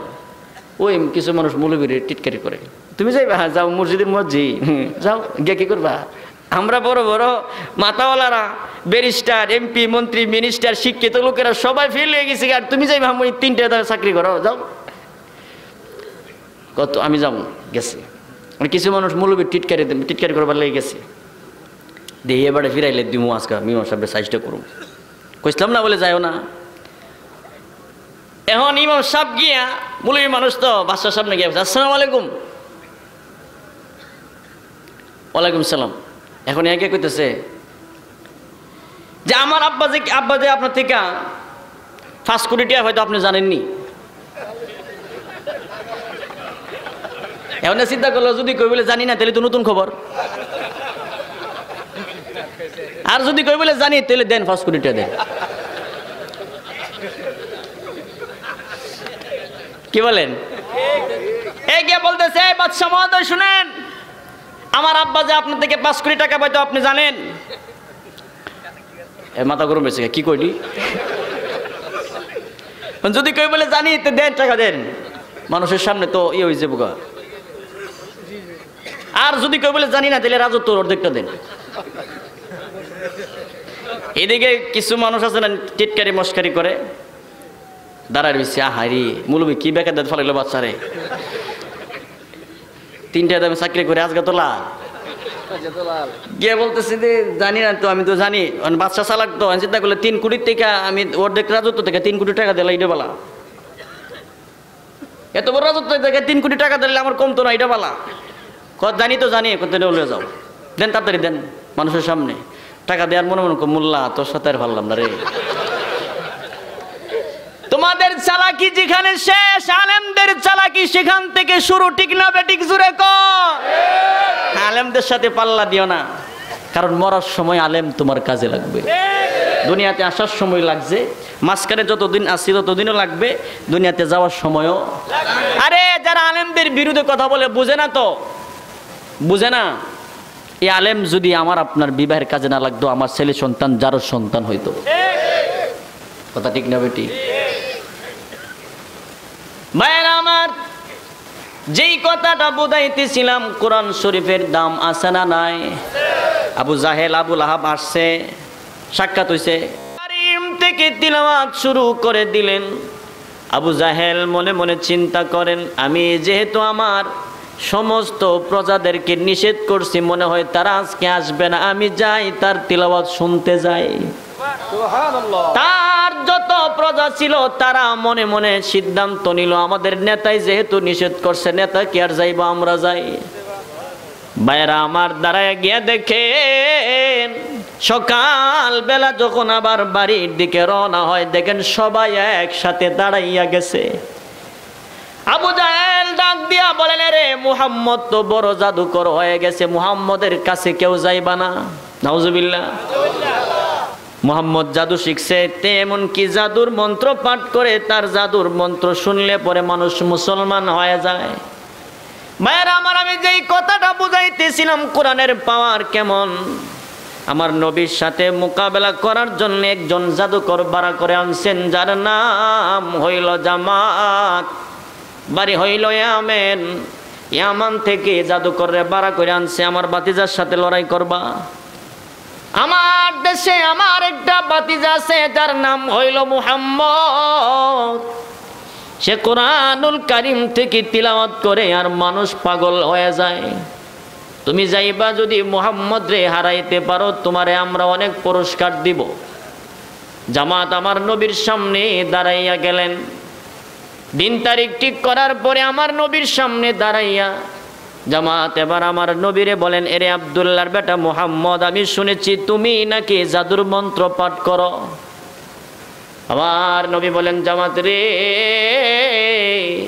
যেহেতু আসছো মোকাবেলা করার জন্য, তাহলে তোমার মন্ত্র আগে পাঠ করো। জামাত আমার নবীরে ডাকে আর বলে, তুমি আগে পাঠ করো। এদিকে আবু জাহেল আবুল হাব আজকা মোহাম্মদ ধরা পড়ছে, কারণ জামাতের সামনে সে পড়তে চায় না। বোঝা গেল মোহাম্মদের পাওয়ার আর, জোরে বলেন পাওয়ার আর। আমার নবী এইগুলো বুঝছেন, কারণ নবীরে যেই যেমন তেমন লোকরে আল্লাহ নবী বানায় না, যাদের চতুর্দিকের জ্ঞান আছে তাদেরকে আল্লাহ নবী বানায়। কথা ঠিক না বেঠিক? জোরে বলেন। যারে মন চায় তারে আল্লাহ ইলমি জ্ঞান দেয় না, কোরআন হাদিসের জ্ঞান দেয় না। যার দ্বারা কোরআন এবং হাদিস হেফাজত থাকবে তারাই আল্লাহ আলেম বানায়। কথা ঠিক না বেঠিক? জোরে কও। টাকা থাকলে হাফেজ হওয়া যায় না, টাকা থাকলে আলেম হওয়া যায় না। কোটিপতির ঘরে জন্ম হইলে আলেম হওয়া যাবে না। আলেম হইতে গেলে আল্লাহর দরবারে কবুল হইতে হবে। রিক্সাওয়ালার ছেলে বিশ্ববিখ্যাত হাফেজ, আছে না নাই? রিক্সাওয়ালার ছেলে 5 তলা 10 তলা মসজিদের খতিব, আছে না নাই? রিক্সাওয়ালার ছেলে ফ্রিতে মক্কা মদিনা জিয়ারত করে, আছে না নাই? আবু জাহেল আবুল হাব চতুর্পাশে দাঁড়ায় রয়েছে আর মনে মনে হাসতেছে। আমার নবী বুঝতে পাইরা তখন তিলাওয়াত শুরু করে দিছে। সুবহানাল্লাহ বলুন। আমার নবী তিলাওয়াত করেন, তাহা মা আনজালনা আলাইকাল কুরআন,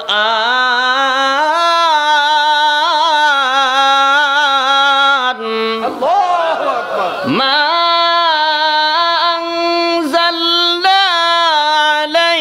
আনজালনাল কুরআন লিতাশকা।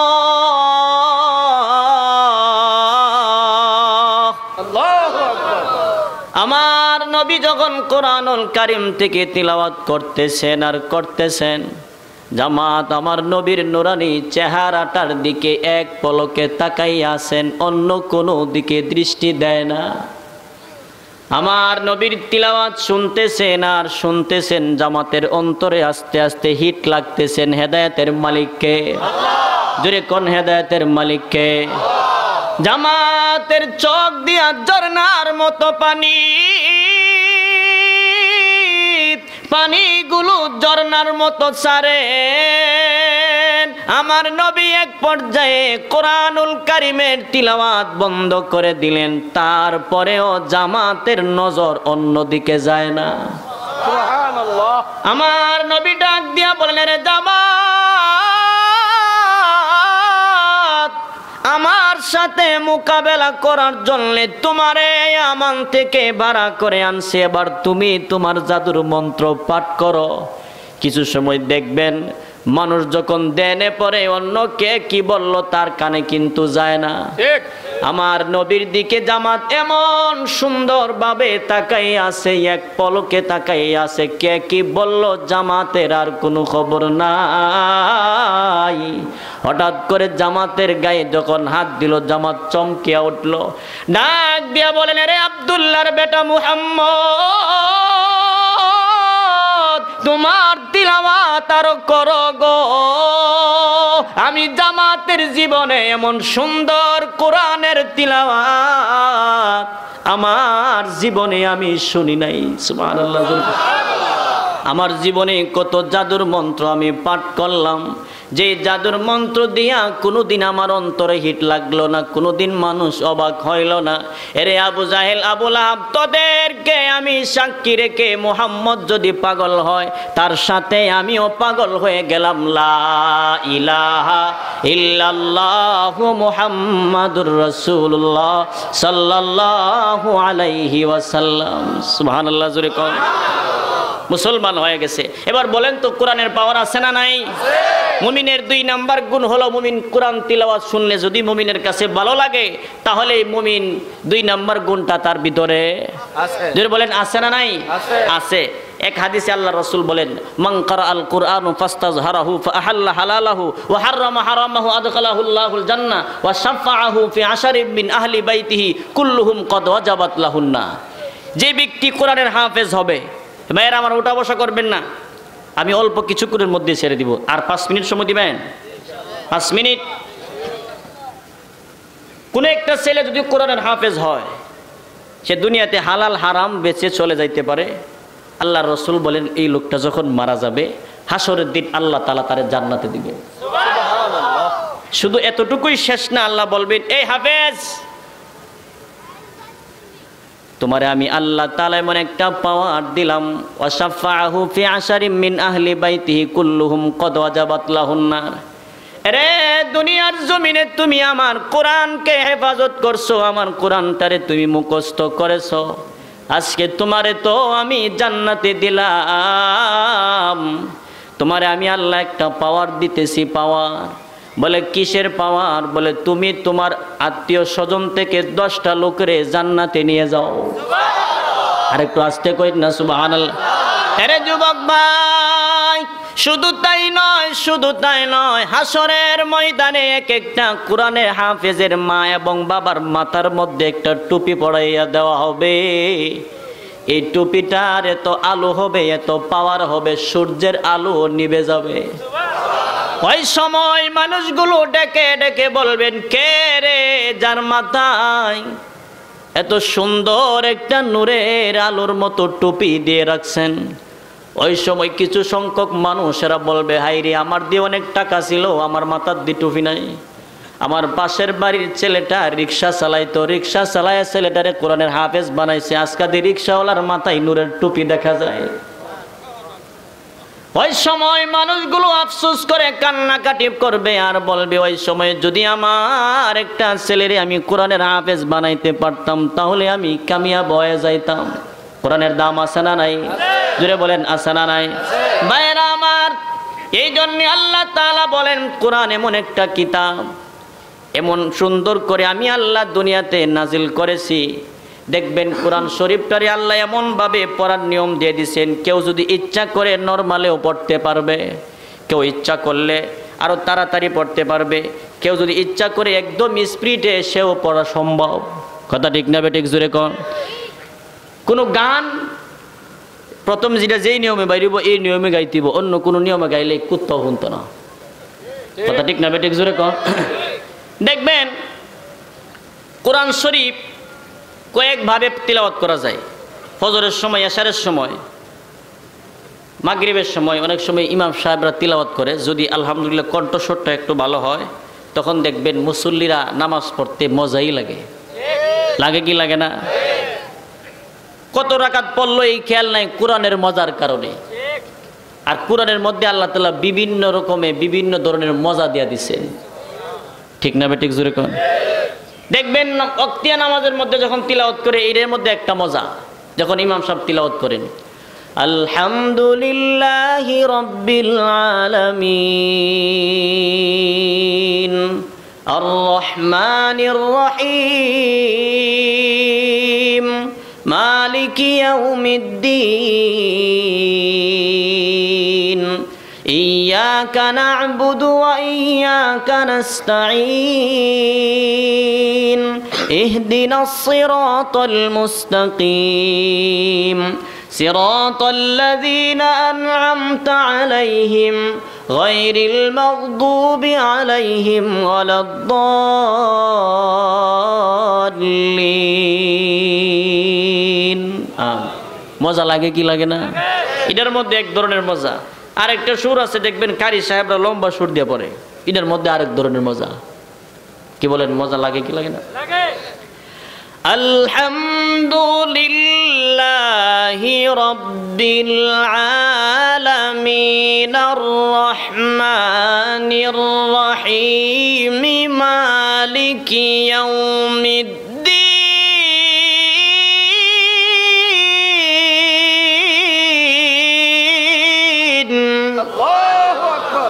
এটার মধ্যে এক ধরনের মজা।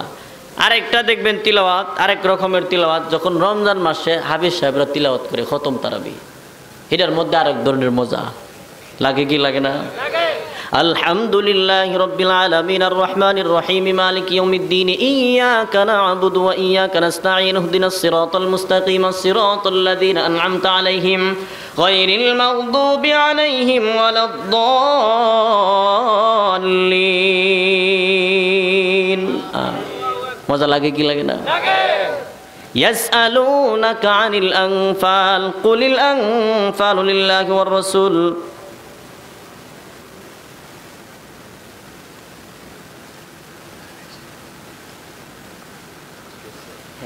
যাইতেছি আর একটু সময় দিন, আমার আগাইতেছি, মোটামুটি অর্ধেকটা গেছি তো, আর যাইতেছি। আপনারা যেটা দিচ্ছেন সিগন্যাল আমার মাথায় আছে। যাই হোক, তো তিলাওয়াতের স্টাইল যখন তারাবি স্টাইলে পড়ে তখন মজা লাগে কি লাগে না? ফাত্তাকুল্লাহ ওয়া আসলিহু যাতা বাইনিকুম ওয়া আতিউল্লাহ ওয়া রাসূলাহু ইন কুনতুম মুমিনিন। ইন্নামাল মুমিনুনা আল্লাযীনা ইযা যুকিরাল্লাহু ওয়াজিলাত কুলুবুহুম ওয়া ইযা তুলিয়াত আলাইহিম আয়াতুহু যাদাতহুম ঈমানাও ওয়া আলা রাব্বিহিম ইয়াতাওয়াক্কালুন আল্লাযীনা ইউকিমুনাস সালাতা ওয়া মিম্মা রাযাকনাহুম ইউনফিকুন উলাইকা হুমুল মুমিনুনা হাক্কান লাহুম দারাজাতুন ইনদা রাব্বিহিম ওয়া মাগফিরাতুন ওয়া রিজকুন কারীম। এর মধ্যে এক ধরনের মজা, আমার এটা প্রশংসনীয় না, এটা আসলে আল্লাহর কালাম, যে দুটোটাই শুকরিয়ার বিষয়। আমার এক বন্ধু আছে, আব্দুর রহিম, তুমি যদি রমজানের সিল্লাত জগা তাহলে তুমি যে জায়গায় যাবে একদিন তারাবি পড়াইতে গেলে আমি এখানে যাব, একদিন তোমার পিছনে নামাজ আদায় করুন। আলহামদুলিল্লাহ বলে, এটা প্রশংসনীয় না? এই জন্যে আমার থেকে আরো 12 যারা তিলাওয়াত করলে দেখবেন তাদের তিলাওয়াত শুনলে আরো বেশি মজা লাগে। লাগে কি লাগে না? এটা হইল মানুষের মহব্বত না, এটা কার মহব্বত? হ্যাঁ জোরে বলেন, কার মহব্বত? কোরআনের মহব্বত, কোরআনের মহব্বত, আর কিছু না। আমি দামি হয়েছি, ওনারা আলেম হয়েছে, ওনারা সম্মানিত হয়েছেন একমাত্র আমার নিজের কোনো যোগ্যতা না, নিজের বাপ দাদার কোনো বংশের বড়াই না, একমাত্র কোরআনের বরকত। কথা ঠিক না বেঠিক? জোরে বলেন।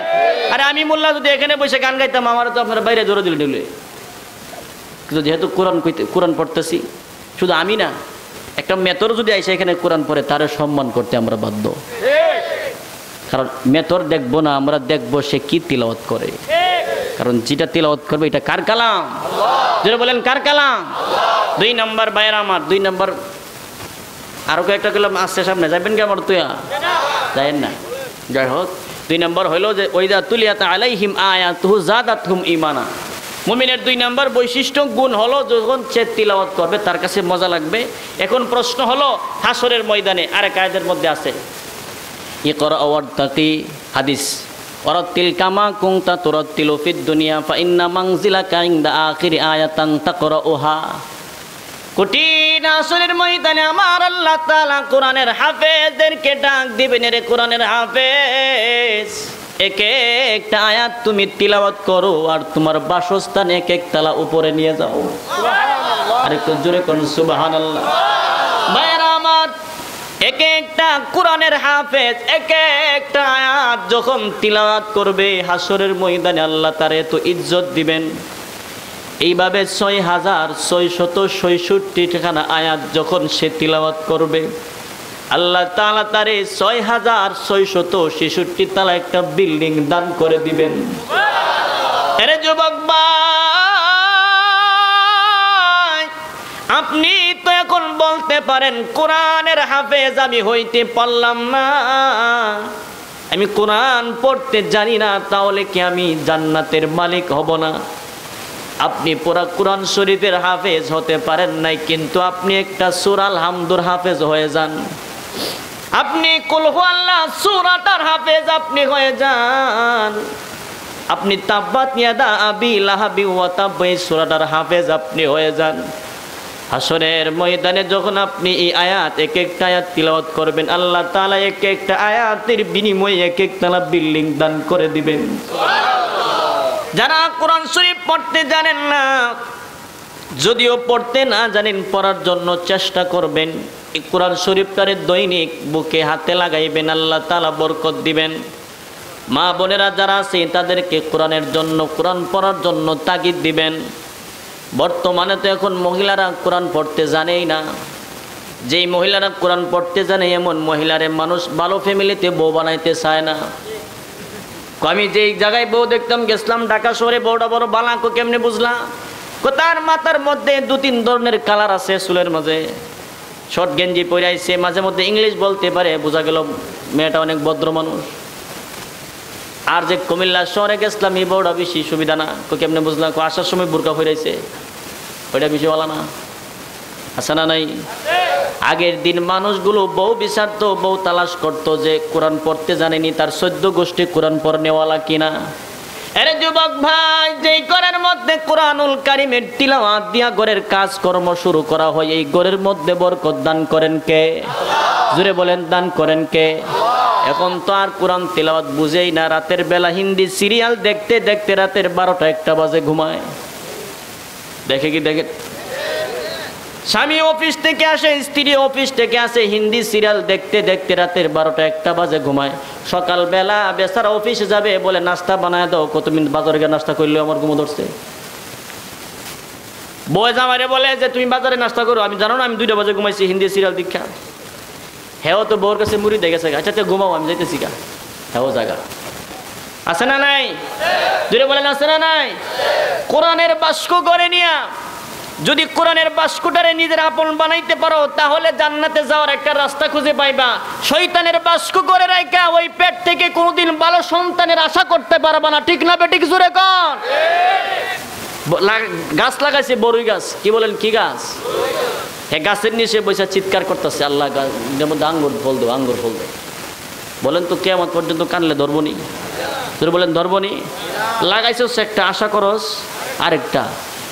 বড় গাছ লাগাইয়া যেমন আঙ্গুর ফলের আশা করলে কিয়ামত পর্যন্ত কোনোদিন যেমন সম্ভব হবে না, আর কান্না করাটা হবে বোকামি, ঠিক তেমনভাবে এই পেটের মধ্যে সন্তান নিয়া হিন্দি সিরিয়াল নাচনেওয়ালির নাচ দেখা এই পেট থেকে ভালো সন্তানের আশা করাও তেমন বোকামি।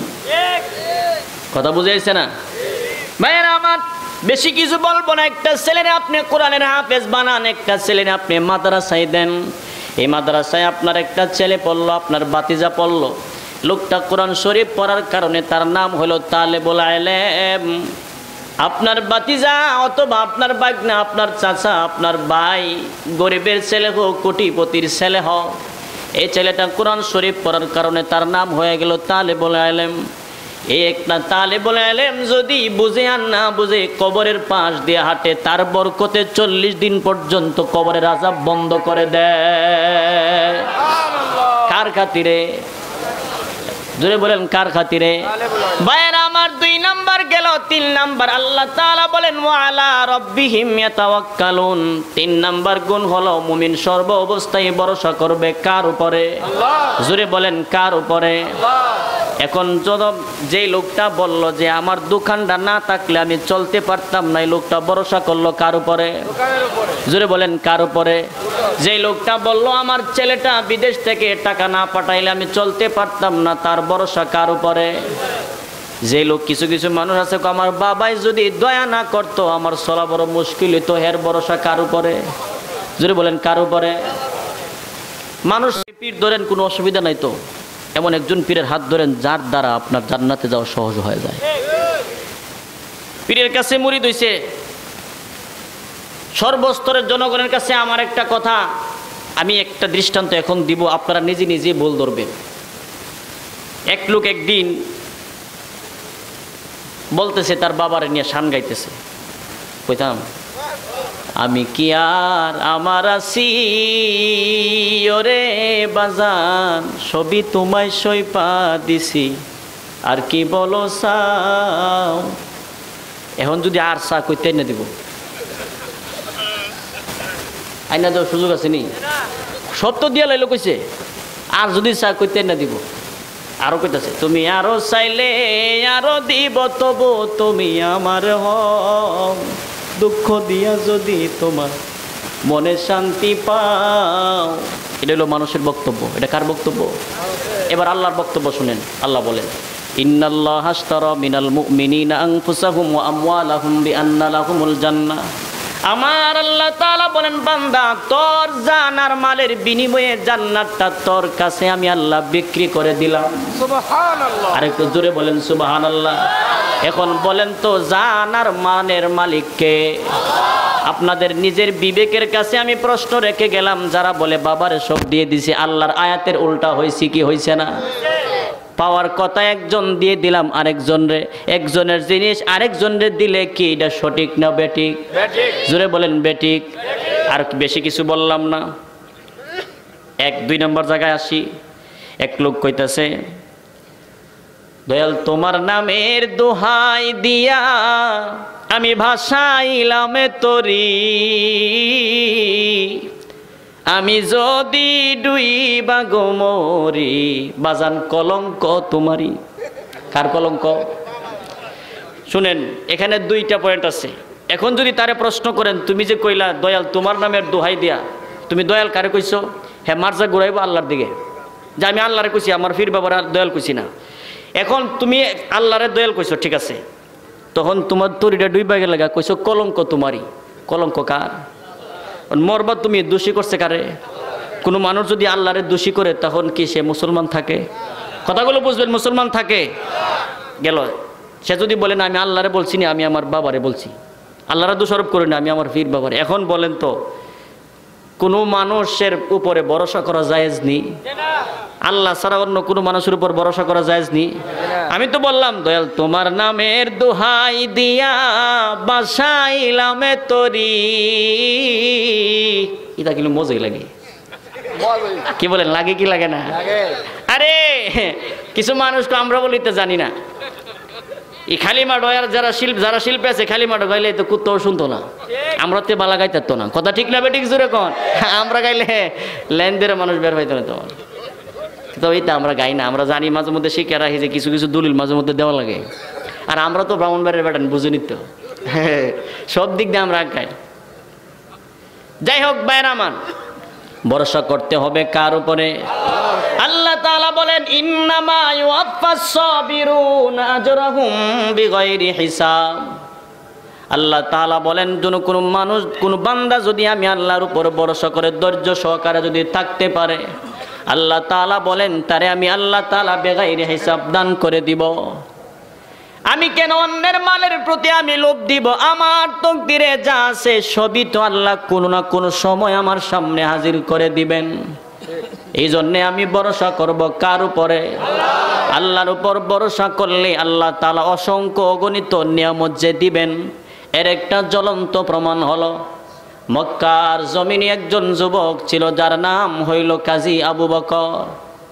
3 দিনের খিদা লইয়া মক্কার জমিনে ঘুরে, পেটের ক্ষুধা লইয়া মক্কার হাটে বাজারে ঘুরতেছেন।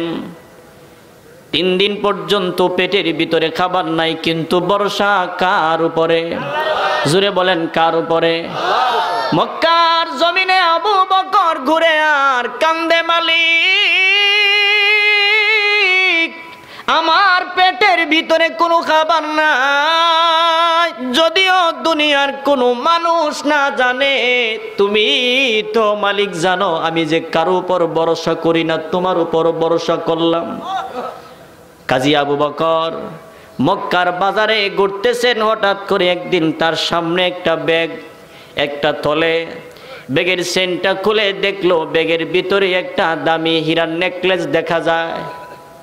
দামি নেকলেসটা দেখার পরে কাজী আবু বকর ব্যাগের চেনটা আবার লাগাইয়া দৌড়াইয়া বাসার ভিতরে নিয়ে গেলেন। বাসাতে রাইখা আবার রাস্তায় বের হয়ে গেলেন, মালিকের সন্ধান করে আর বলে হাই রে কেমন মালিক না জানি এমন দামি একটা হার হারাইছে। আমরা হইলে তো বলতাম আমি যে 3 দিন পর্যন্ত খাই না, আল্লাহ মনে আসমান থেকে হলাই দিছে। নিজে নিজে মাসলা বানাই লাইতাম, নিজে নিজে মুফতি হয়ে যেতাম গা। কাজী আবু বকর মক্কার বাজারে ব্যাগটা থইয়া ঘুরে আর কান্দে মালিক আমি তো এমনি অনেক অনাহারে আছি, নিজের টেনশনে আছি, আবার এমন একটা মাল আমার কাছে পৌঁছায়া দিলা। অন্যের মালের পূজা আমার বড় কষ্ট হয়। আল্লাহু আকবার জুড়ে বলেন। কাজী আবু বকর মক্কার বাজারে ঘুরে ঘুরে চোখের পানিগুলো ছেড়ে ছেড়ে কান্না করে আর মালিকের সন্ধান করে। বলে কেমন মালিকে না জানি রে, এমন দামি একটা হার হারাইয়া গেল। যেখানে মানুষের ভিড় জমে সেখানে আবু বকর গিয়া দাঁড়ায় যায়, শুনে কোনো হারের আলোচনা কেউ করে কিনা। এইভাবে কয়েকদিন চলে গেল। হঠাৎ করে দেখেন একদিন আবু বকর একজন মানুষ পাহাড়ের উপরে দাঁড়াইয়া একজন হাজী সাহেব ঘোষণা দিতেছেন, রে মক্কাবাসীরা, আমি বহু দূর থেকে একজন মুসাফির মানুষ আসছিলাম। আমার হজের কাজ সম্পন্ন হওয়ার পরে আমার অবশিষ্ট টাকা দিয়ে আমার বাড়িতে একটা মেয়ে আছে, তার জন্য একটা দামি হার কিনেছিলাম, হারাইয়া ফেলছি। কেউ যদি পেয়ে থাকো আমার হারটা আমার কাছে ফিরাইয়া দাও, আমি তোমাদেরকে কিছু উপহার দিব। কাজী আবু বকর লোকটার কথা শোনার পরে চোখের পানি ছাইরা দিয়া কান্দে আর বলে, প্রভু গো, এতদিনে বুঝি মালিকের মালের সন্ধান মিলাই দিছ, তার মালটা আমি তারে দিয়া দিব। লোকটার কাছে কাজী আবু বকর দৌড়াইয়া গিয়ে বলেন, আসেন আপনার মালের বিবরণ দেন। মালের বিবরণ দিলেন। বাড়িতে আসেন, ব্যাগের চেন খুলে আবু বকর তার মালটা দিয়ে দিলেন। যেই মাত্র মালটা দিয়ে দিলেন, হাজী সাহেব চোখের পানিগুলো ছেড়ে দিয়া কান্না শুরু করছে। আবু বকর বলেন, হাজী সাহেব, আমি কি আপনার মালের কোনো ক্ষতি করলাম, নষ্ট করে ফেললাম নাকি? কান্দেন কেন? আমি এমন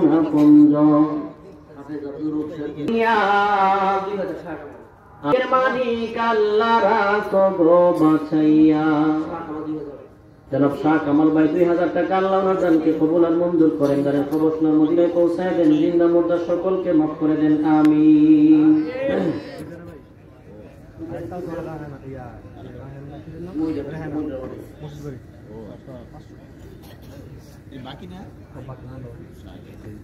হ্যাঁ, আপনারা কেউ যাবেন না, শেষ বেলা যা সব বেলা তা 5 মিনিটের ভিতরে দোয়া হয়েছিল। কি কম 5 মিনিটের ভিতরে 11 বাজে 16 দোয়া 5 মিনিট পরে দোয়া হয়ে যাবে ইনশাআল্লাহ। 5টা মিনিট ধৈর্য সহকারে বসেন, দোয়া হবে। আমরা আখিরি মুনাজাত পর্যন্ত থেকে কবুল করে আমরা বাড়ি যাবো ইনশাআল্লাহ।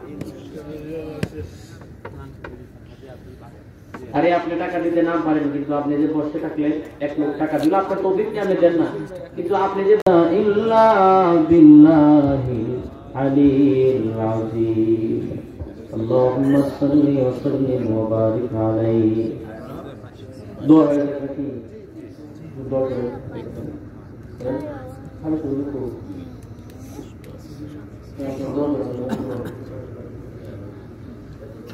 الحمد لله رب العالمين. ربنا ظلمنا أنفسنا وإن لم تغفر لنا وترحمنا لنكونن من الخاسرين. ربنا فاغفر لنا ذنوبنا وكفر عنا سيئاتنا وتوفنا مع الأبرار. ربنا هب لنا من أزواجنا وذرياتنا قرة أعين واجعلنا للمتقين إماما. اللهم ارزقنا شهادة كاملة في سبيلك. اللهم أعني على ذكرك وشكرك وحسن عبادتك. اللهم إنا نسألك علما نافعا ورزقا طيبا وعملا متقبلا يا رحمن يا رحيم يا غفار يا ستار يا جبار يا خالق يا بر يا حي يا قيوم يا حي يا قيوم يا حي يا قيوم.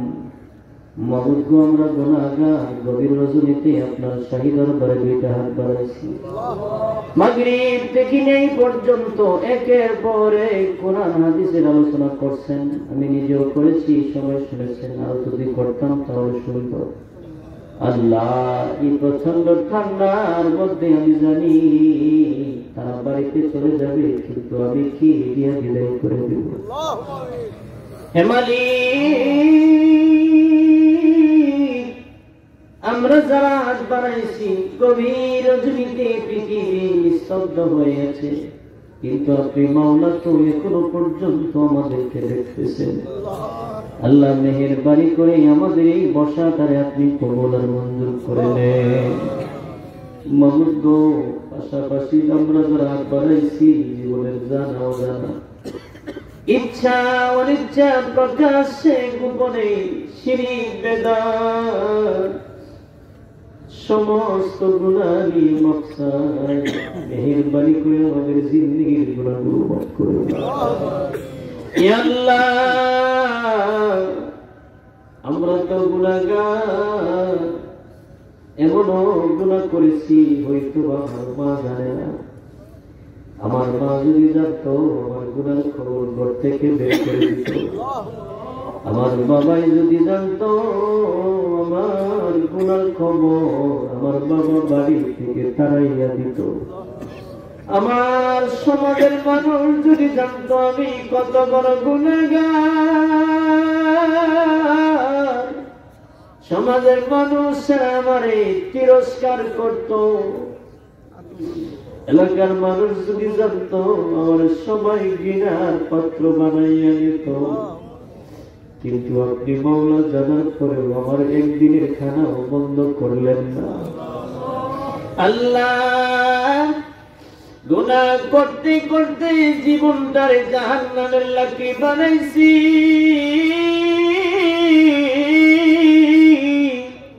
কিন্তু জানি আপনি তো রহমান, আপনি তো রহিম, আপনি তো গফফার। আমাদের গুনার প্রতি লজ্জিত না হয়ে আপনার রহমান রহিম গফফার নামের খাতিরে মাফ করিয়া দেন। আল্লাহ তাআলা খাস করে মাবুদ, এই মজলিসে আমি গুনাহগারের সাথে যারা হাত বাড়াইছে জানি না গো কার জানি জনম দুঃখিনী মা নাই, জানি না গো কার জানি জনম দুঃখী বাবা নাই। আল্লাহ, যেই মা দুঃখিনী 10টি মাস পেটে বোঝা বইছে, মার রক্ত মাংস খাইয়া দুনিয়াতে আসছে। মা পরের বাড়িতে জিয়ের কাজ করত, কোনো কিছু দিলে শাড়ির আসলে বাইরে আমার জন্য দিয়ে আসতো।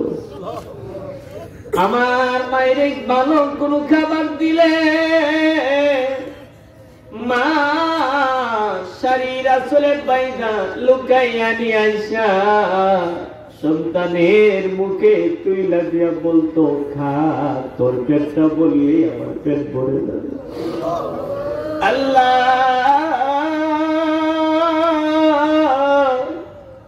আমার মার গায়ে শরীরে জ্বর, আমি পেটে থাকা অবস্থায় মা ওষুধ খাইছে না, কারণ না জানি আমার সন্তানের একটা অঙ্গ নষ্ট হয়ে যায়। আমার মা, আমার আব্বাই টাকা দে তুমি চিকিৎসা করবা, আমার মা সেই টাকাটা পাতিলার নিচে লুকায় রাখে আমার ছেলেটারে দিব। এমন জনম দুঃখিনী মা যাদের দুনিয়ায় না,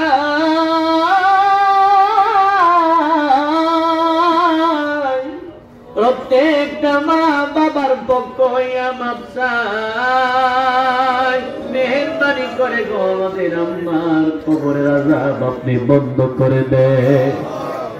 আল্লাহ, যেই বাবা দুঃখিনী সারাদিন হাড় ভাঙ্গা পরিশ্রম করে, সন্ধ্যার দিকে সন্তানের চেহারার দিকে তাকাইলে বুঝতে পারত সন্তানের কি প্রয়োজন। আল্লাহ, এমন বাবা আছে গরিব, কিন্তু ছেলেটা স্কুলে পড়ে, মাদ্রাসায় পড়ে। আমার আব্বা ইচ্ছা করলে একটা রাত্র আরাম করতে পারত, কিন্তু করে না। আল্লাহ, এমন বাবা আছে বাবার 2টা পায়ে 2 জাতের সেরা স্যান্ডেল, কিন্তু সন্তানের পায়ে এফএক্স কোম্পানির জুতা। আল্লাহ, বাবার পায়ে 2 জাতের 2টা সেরা সেরা স্যান্ডেল, খাইতে খাইতে মাটির সাথে মিশা গেছে, কিন্তু আমার বাবাই ছেলের পায়ে বাটা কোম্পানির জুতা দিয়ে রাখতো। আল্লাহ, এমন বাবা আছে পান সিগারেট খাই তো আর খাই না, জিজ্ঞাসা করে কেন খাও না, আমার ছেলেটা স্কুলে পড়ে, মাদ্রাসায় পড়ে, তার বেতন দেওয়া লাগে। আল্লাহ, বাবার কি পরিমাণ পদক্ষেপ ছিল সন্তানের প্রতি। এমন বাবা আছে 5 বছর 7 বছর পর্যন্ত একটা শার্টের পাঞ্জাবি পরে, কিন্তু সন্তানের মাসে মাসে জাপানি করে কাপড় দিয়েছে পাঞ্জাবি বানায়। আল্লাহ সকাল বেলায় মা জিগায় তুমি কই যাও, বলে কাজে নাই। তুমি না অসুস্থ, কাজে কেন যাও? বাবা জবাব দেয় আগামী বৃহস্পতিবারে আমার ছেলেটা বাড়িতে আসবে, টাকা যদি না থাকে আমি কেমনে দিব?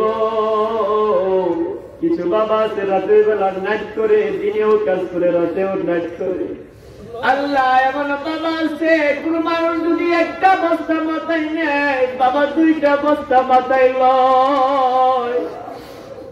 জিজ্ঞাসা করে এই বয়সে তো মেহনত কেন করো? আমার ছেলেটারে মাদ্রাসায় দিছি, আমার ছেলেটা ভার্সিটি থাকে, কলেজে থাকে, তার খরচ দেওয়া লাগে, টাকা আমার চলবে না। আল্লাহ এমন জনম দুঃখী বাবা যাদের অন্ধকার কবরে জনমের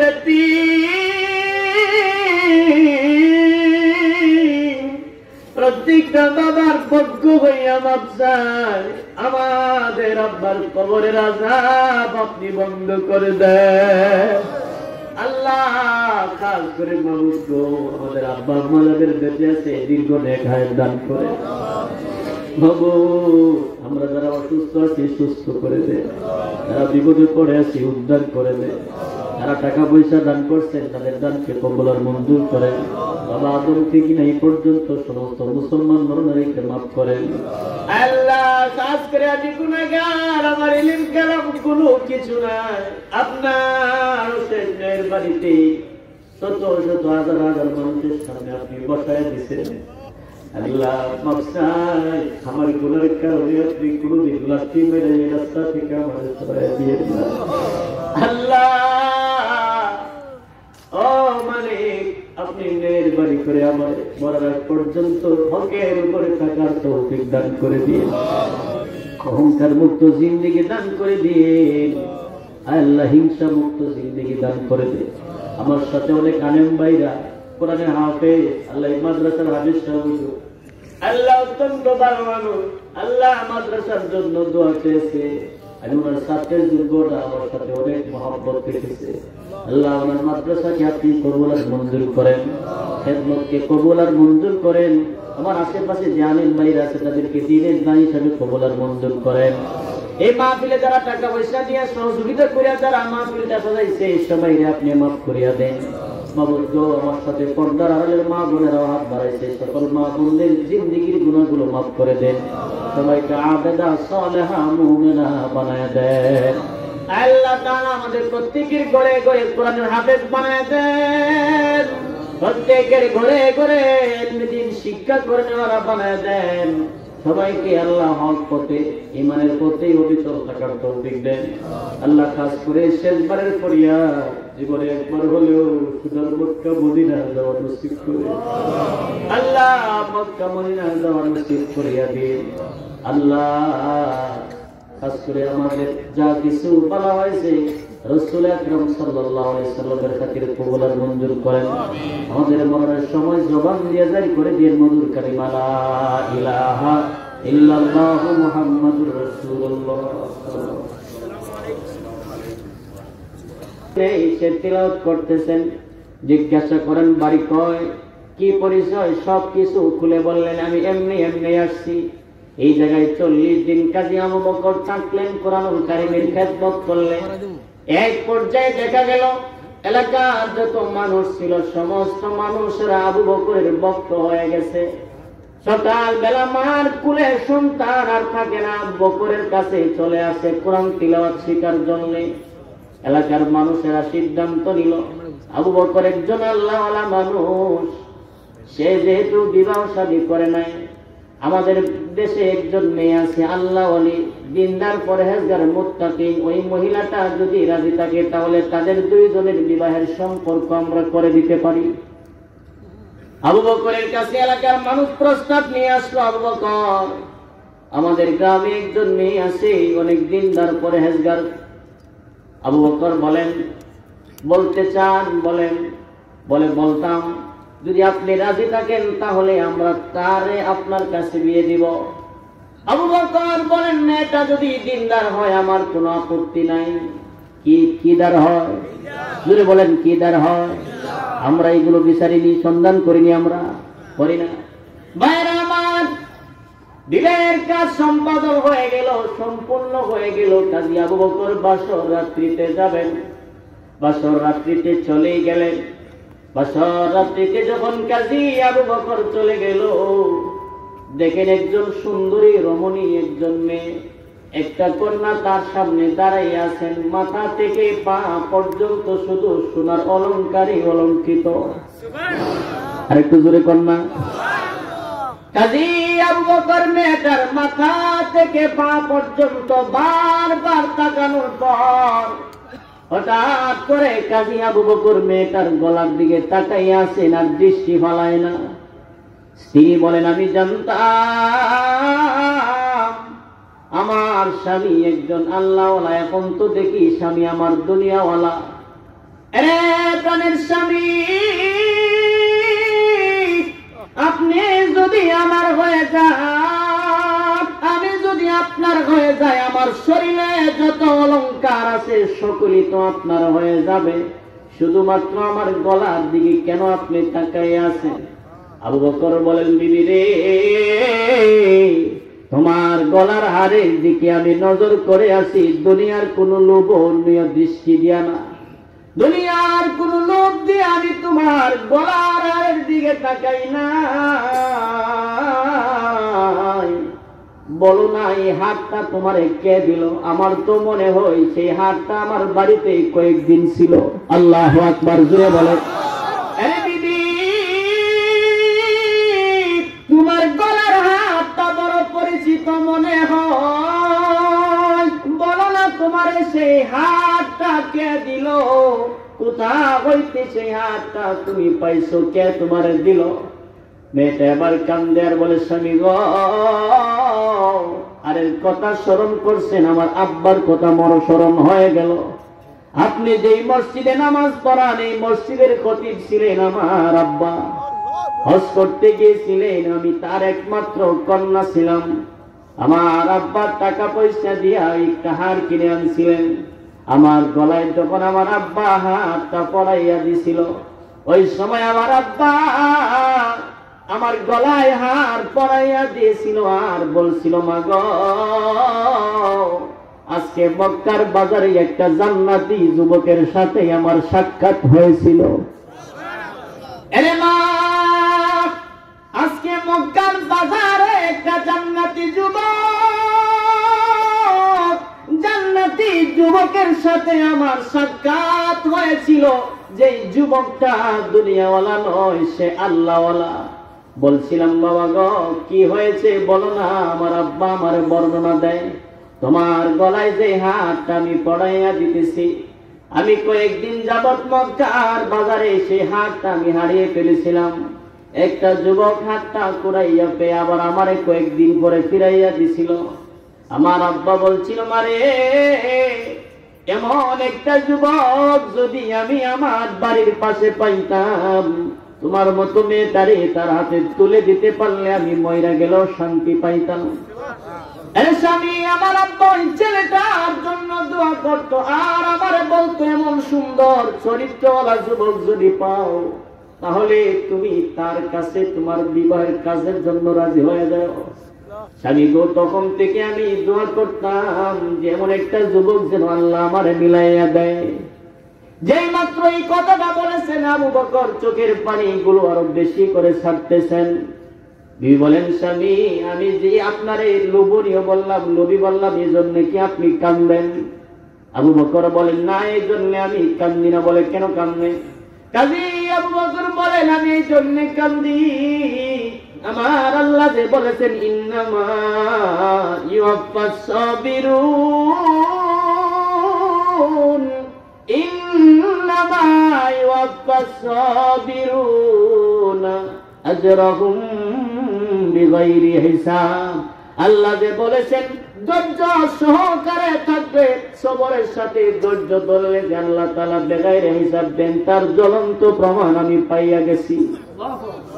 আর একটু জোরে বলেন না।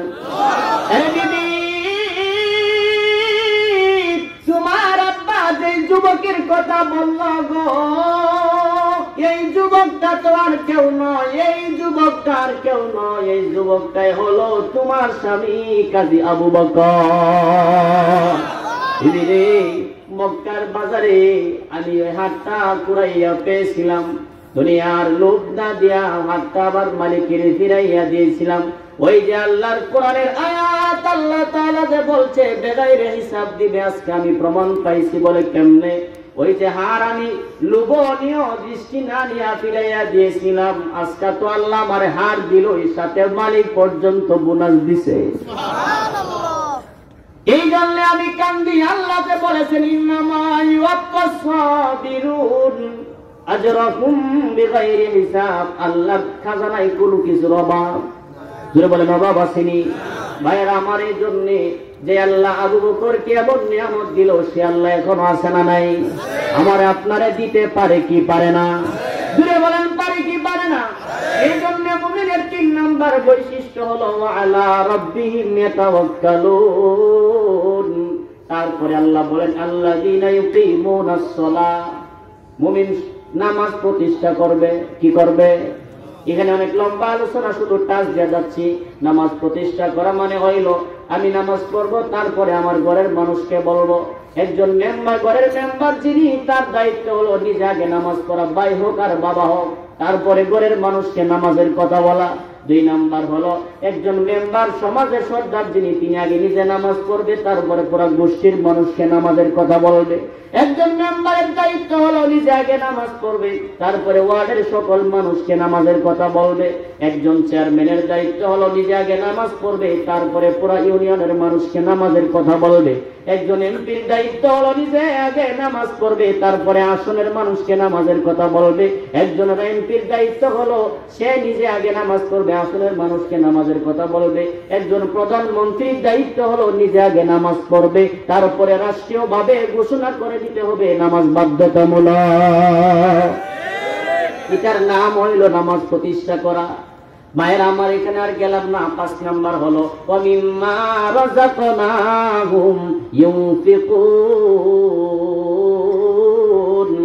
ওয়ামিম্মা রাযাকনাহুম ইউনফিকুন, আল্লাহ বলেন মুমিনেরা আমি যতটুকুই দিছি, 1 টাকা দিছি আর 5 টাকা দিছি, এর থেকে আল্লাহর রাস্তায় যারা দান করে এই 5টা গুণ যাদের মধ্যে থাকবে, আল্লাহ বলেন উলাইকা হুমুল মুমিনুনা হাক্কা, তারাই হলো সত্যিকারের মুমিন।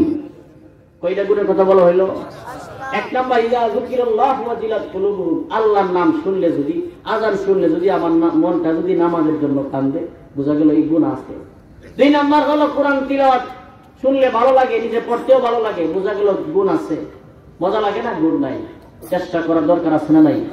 3 নাম্বার হলো ভরসা করবে কার উপরে? যদি বলেন কার উপরে? 4 নাম্বার হলো নামাজ প্রতিষ্ঠা করব। 5 নাম্বার হলো আল্লাহর রাস্তায়, আল্লাহ যতটুকুই দিছে এর থেকে আল্লাহর রাস্তায় দান, যদি বলেন দান করব। এখন মোট কয়টা হইলো? যদি বলেন কয়টা? এবার নিজে নিজেই কিন্তু আপনি বিবেচনা করতে পারবেন যে আমার মধ্যে এই 5 গুণের মধ্যে কয়টা আছে আর কয়টা নাই। যদি না থাকে, আগামী কাল থেকে কারা কারা রাজি আছেন যে আমি চেষ্টা করবো ইনশাআল্লাহ এই গুণগুলো। আল্লাহ সবাইকে কবুল আর মঞ্জুর করুন, বলেন আমিন। তবে এখান থেকে কমপক্ষে এখান থেকে নগদে 1টা গুণ সবাই নিয়ে যেতে রাজি আছেন তো? রাজি আছেন?